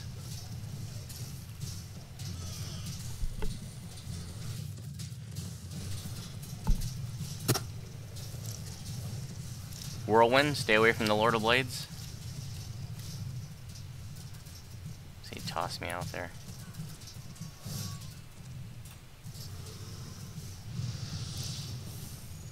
Oh, he got the buff.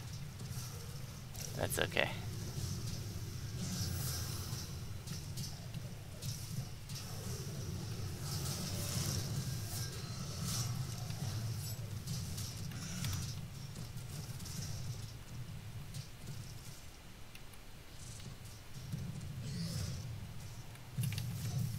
Alright, go ahead and work on the Lord of Blades.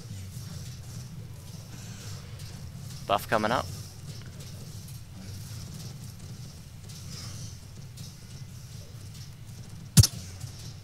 If you can't see his hit points, he has 859,000, and for a long time he was the highest hit point mob in the game, but he was dethroned years ago.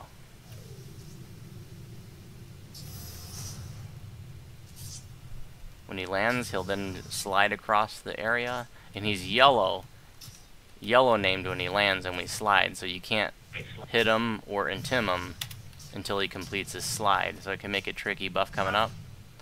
Makes it tricky for the tank to reestablish aggro.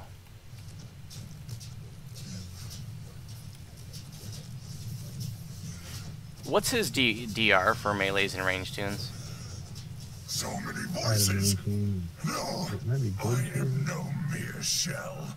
I am no one's servant. Growls the Lord of Blades as he struggles with something only he can see. That's funny that you say that, Robert. Dogs are up. Because when the Hopeful Jewel screams no, it always catches me off guard, because it's pretty loud and startling.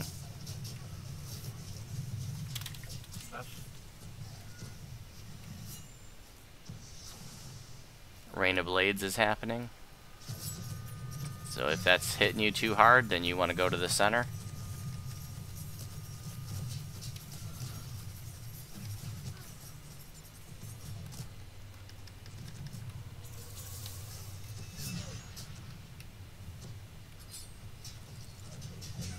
So it looks like a few people were getting hit pretty bad by the Rain of Blades.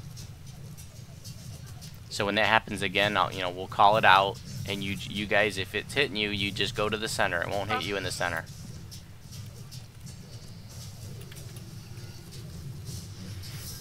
We've got a death timer in here too. There, he's landing. He's gonna slide across the zone. Best not to be in his path.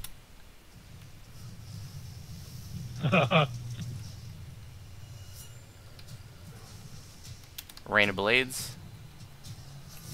Go to the center if that's a problem for you.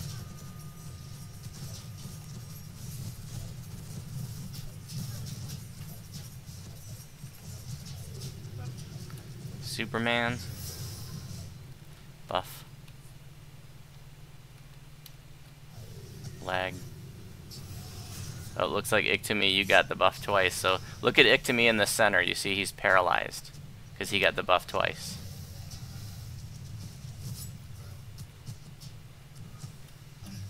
And now he's moving again. Go ahead and beat on the Lord of... Go ahead and beat on the Lord of Blades. You see he's almost beat down all the way. Whatever the Lord of Blades' mind was contesting with, he seems to have Buff lost. coming up. A strange creature now perches on his head, working its tendrils deep into his skull. In a voice clearly not Work on his trash. own, the Lord of Blades intones, "Finally, I am in full control of this body. Minions, delay the mortals while I restore the Forge's intended purpose." The mortal Dogs. artificers obviously do not understand how to properly configure the Forge. I shall restore it to its intended state.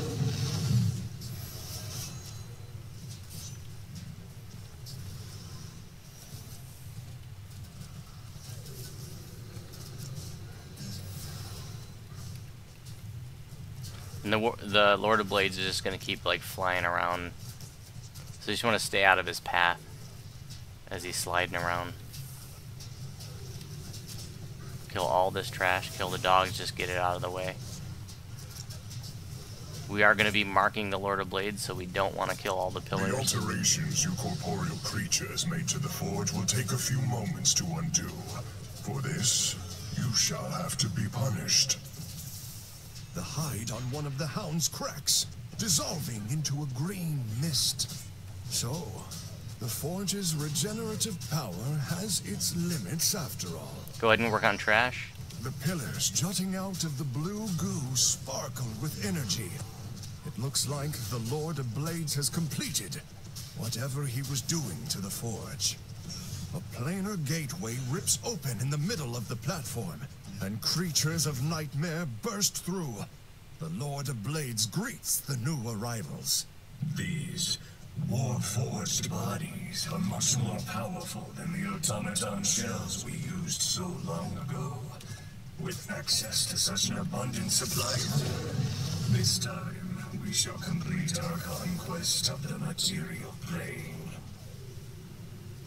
The Lord of Blades falls, but then the cracks in his armor vanish as a blue glow surrounds him. The war-forged god regains his feet and resumes his attacks. Okay, so we beat him all the way down and he just got back up and regenerated. The pillars are now vulnerable, but we don't want to take them down and complete the raid. We want to beat him down 2 more times. See in the upper right hand corner in the quest box it says Grudgemaker, mark the Lords of Blades twice. That's the optional we're doing now. We're gonna beat him down all the way, and then we're gonna beat him down all the way a 3rd time. Buff.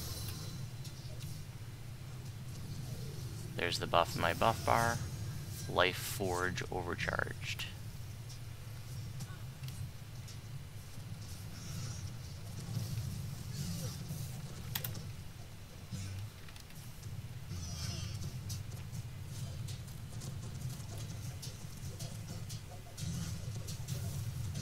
Yeah, I've noticed that, Robert, I've noticed that it's the Misty Escape that makes mine do it too.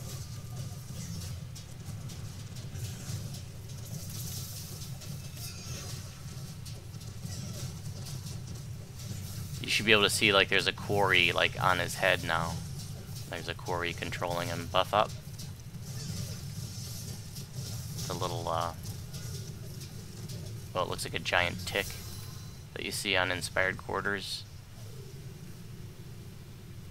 NPCs and mobs.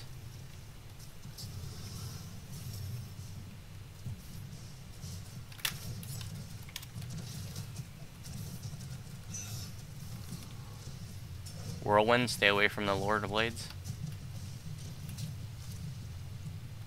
Here you can see the platform from underneath. It looks like a big flying saucer. Up.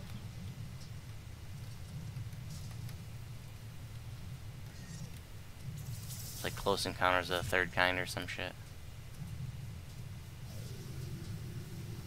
No, no, no, no, no, no, no.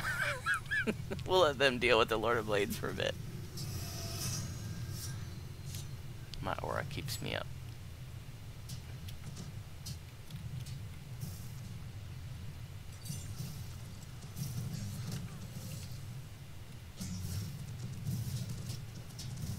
I'm gonna reposition him, but it's hard because I'm chained.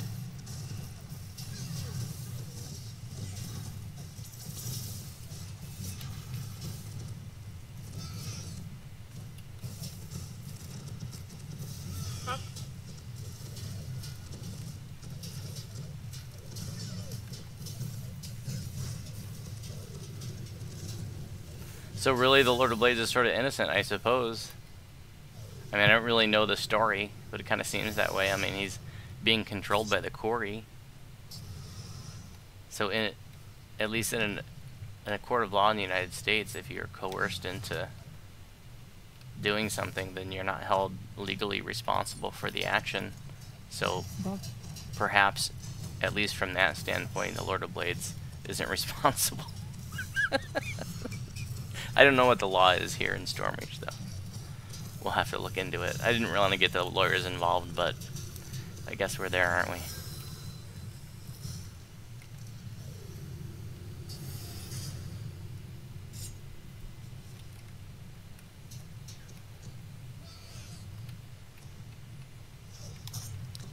And by the way, if you're new, I encourage you to get in front of the Lord of Blades, see what his hits feel like. Buff coming up.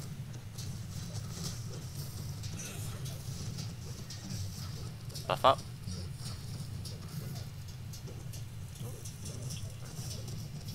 Notice that the trash stopped spawning. You remember what I said? Like, I remember back in the day, a lot of people thought that the trash just continuously respawned, but it doesn't.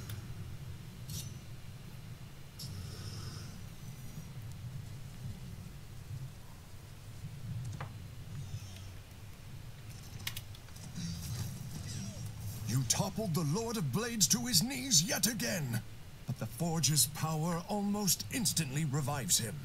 He seems unstoppable.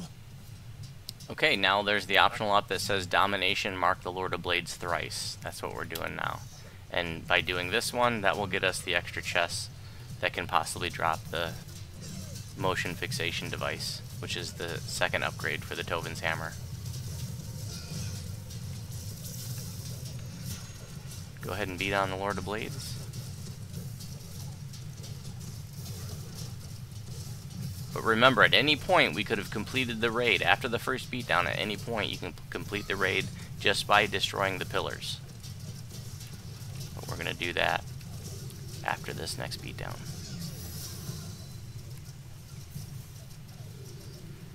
Buff coming up.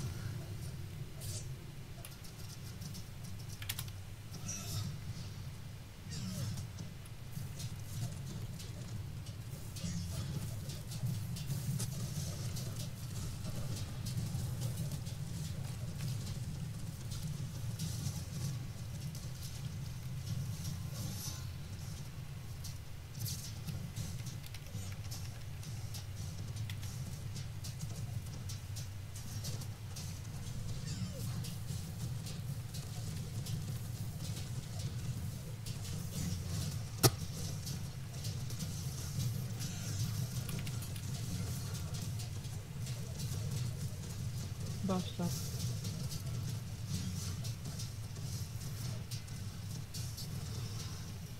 He tried to get it, but you guys got it just in time.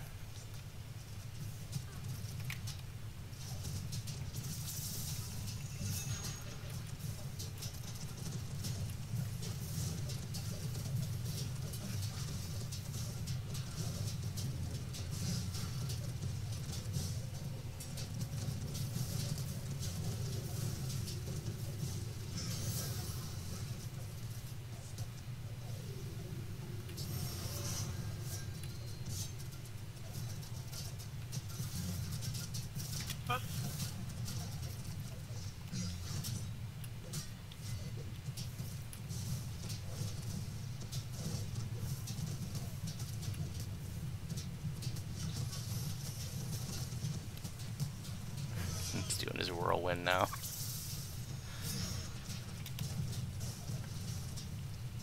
For Okay. a third time, your hurricane of blows and spells brings the Warforged deity to the ground. And for a third time, he rises again, glowing in the power of the Forge. Now we just need to take down the pillars and we Another win. way to stop him. Everybody work on pillars. No reason to DPS the Lord of Blades at this point.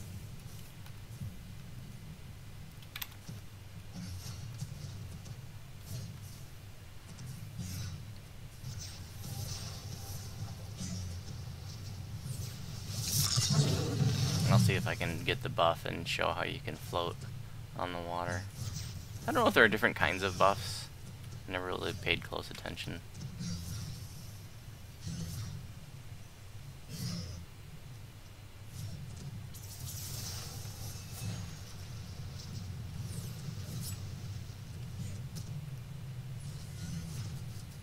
So you can see I'm floating now, and I can just go right over the water. Oh, I guess I don't have the right buff. I guess there are different kinds of buffs. I'm floating because I normally float.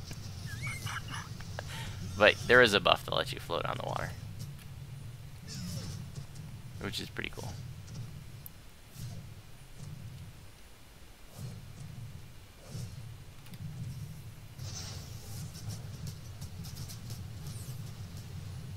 Oh, now I'm floating on the water. Whee!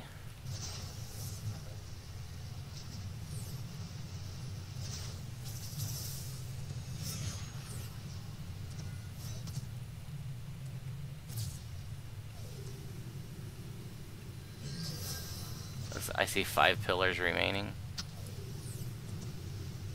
Now 4. Once it gets down to 2, it'll be over.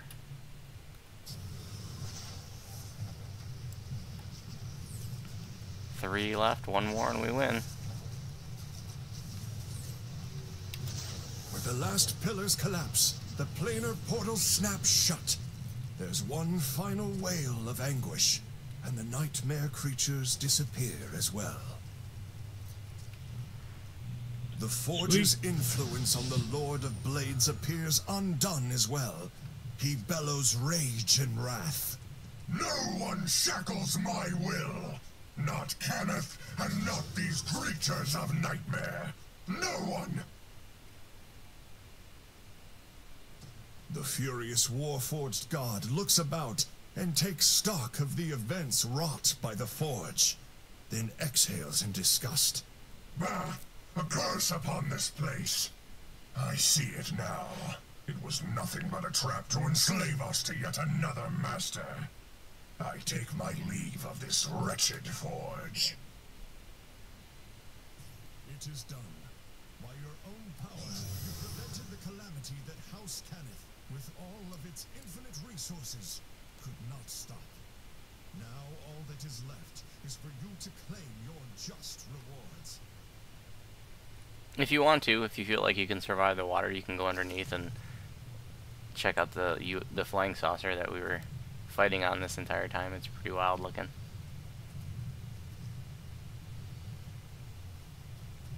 If you die, no big deal. We'll raise you. And there's a bridge that's barely visible that heads off to the west. And there's one more optional that we can do, which we are going to do. There's like these 4 elemental chambers. I guess they power the forge or something. and then we can go in and destroy the elementals. There's like a huge, you know, fire, earth, air, and water elemental in each one. But once somebody goes into the chamber, nobody else can go in until either it's completed or they die. So don't go into a chamber. The smell of alchemical components permeates the area. It must have once been a laboratory. A set of speaking stones mounted at the corners of the room await your attention. Don't go into your chamber unless you have like a couple people with you. Don't be that person that has low DPS that goes into the chamber by themselves and then, you know, it takes 20 minutes to beat down the elemental. Angry Tiger, you can go with Wooter, I guess. And Ikto, you can go with Wooter as well. There you go. And then just talk to your speaking stone once everybody's on your pad, and it'll take you into a room. There is a summoning circle in the center of the room. Once elementals are brought forth into the circle, an elaborate Caneth device stands ready to attempt to contain their essences. The optional we're doing right now in the quest box, it says optional elemental binding. Defeat the elementals in each binding chamber. 3 left.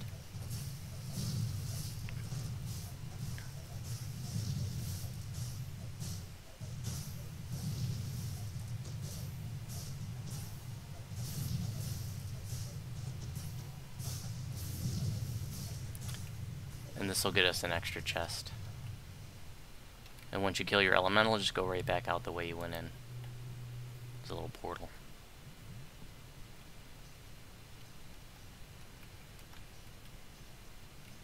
Two collectibles.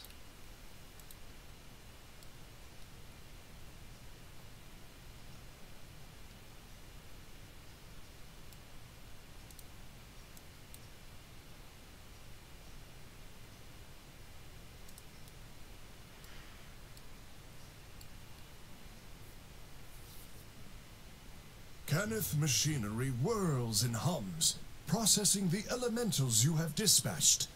The emotionless voice of a speaking stone intones, "The binding process is complete. Please gather your samples from the collection box in the lab. Additional note, storing personal belongings in the collection box is frowned upon." Okay, there are 4 chests. And there's also crafting station here, but you don't need to come in here to craft alchemical. All the crafting stations are available in the Slayer zones. If you're all the first timers, go ahead and help yourself to the chest, guys. If you get a motion fixation device, which I just did, here you go, Ictomy. I got one too. Well, you can have that one because there aren't any other artificers here. It's Hell yeah, man. Congrats on getting your Tobin's hammer upgraded. There's another one. It's not a rare drop. Usually, like, if you're with a full group, you get a few of them.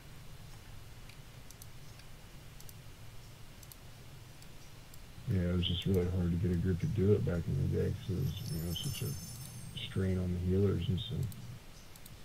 This chest on the north wall is what drops your spirits, and these are the things you need to craft your alchemical. There's 3 tiers for alchemical crafting. There's like a spirit for like tier 1, and like a refined spirit for tier 2, and an exquisite spirit for tier 3. That I may have the names wrong, but it's something like that. And you just need one of the spirits.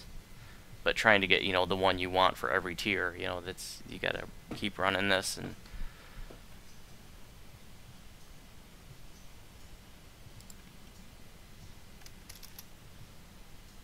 okay, first up. Fragments and stuff in the chest.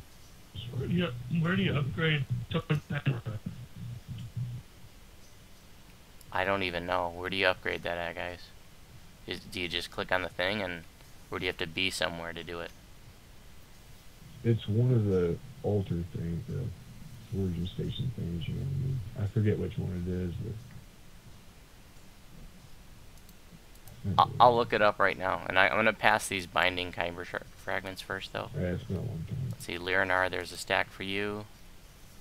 Lacertus, there's a stack for you. And Angry Tiger, here's a stack for you in the west chest.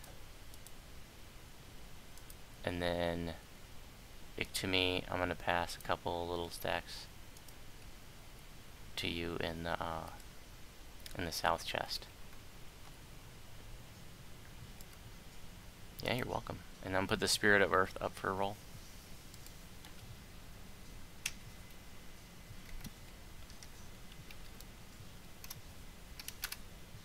D50. Please only roll on that if you are looking, if you know specifically that you're looking for the Spirit of Earth. Don't just roll on it because you don't have it.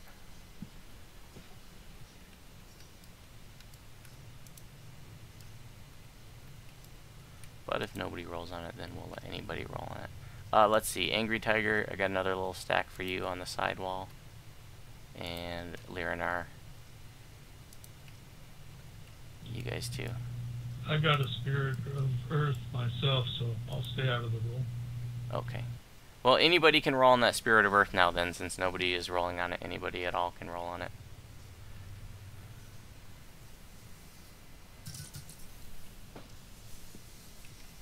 But recheck, let's see, Lyranar, and I passed some more stuff for you. Angry Tiger and Lyranar in the western chest, the western lockbox. I put some more stuff in there for you. Okay, Angry Tiger wins the roll for the Spirit of the Earth. Hey, Voodoo, something else that might want to mention? Sure. By completing the 3 flagging quest and these 2 raids, everybody should have enough favor with House Canis to buy the marks of House Canis that are used in crafting.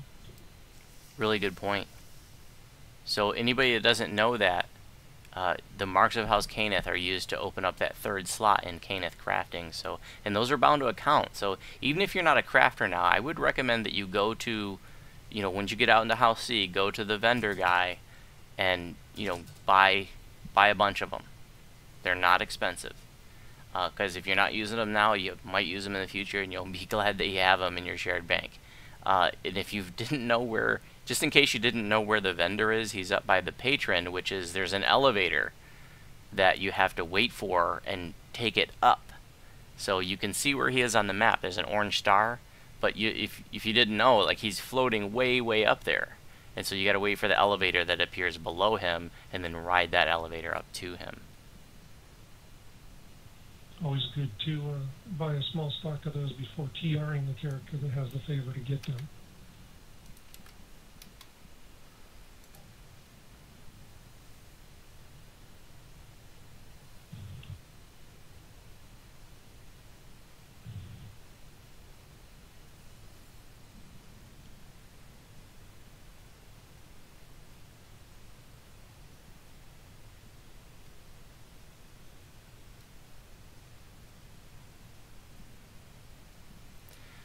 Yeah, make sure you check out that link, Ictumi, to learn how to upgrade your Tovin's hammer. Okay, guys, I'm going to go ahead and recall out.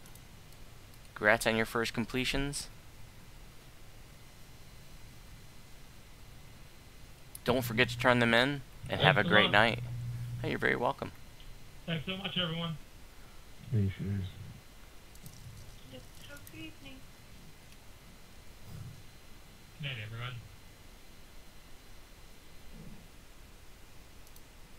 Folks watching the live stream, I'm going to shut down the video feed here in a moment. Thanks again, guys. Have a good one. I'm going to monitor chat for the next 5 minutes or so, so if you have any final questions, I will answer in chat. I'm shutting down the video feed now, and have a great night. Let me just check for final questions, though, while I still have the video going.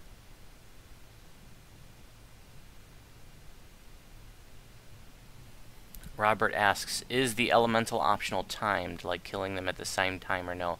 No, you have all the time in the world, so that's why I was saying, like, don't be that low DPS person. I've seen it happen where, like, somebody with low DPS, like, runs to the pad, talks to the head, because they think, oh, I want to do my own room, and then we're literally waiting 10 minutes for that person to beat down their elemental. Like, I've seen that happen. It's so irritating. So don't go in that room with low DPS. Just wait for some other folks to join you so you can beat down the elemental quickly.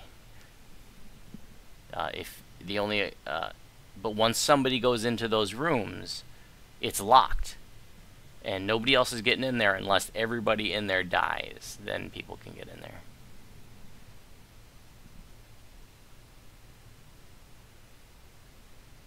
Looks like the Cana 3 forging station for Tovin's upgrades. Okay, I opened the link, but there was just a lot of stuff there. I didn't want to take time to read it during the live stream. Okay guys, thanks for tuning in. Thanks for joining us. I'm shutting down the video feed now. Have a great night. If there are any final questions, I'll be monitoring chat for about 5 minutes. You're very welcome, Pat. I'm glad you enjoy it. Take care, guys.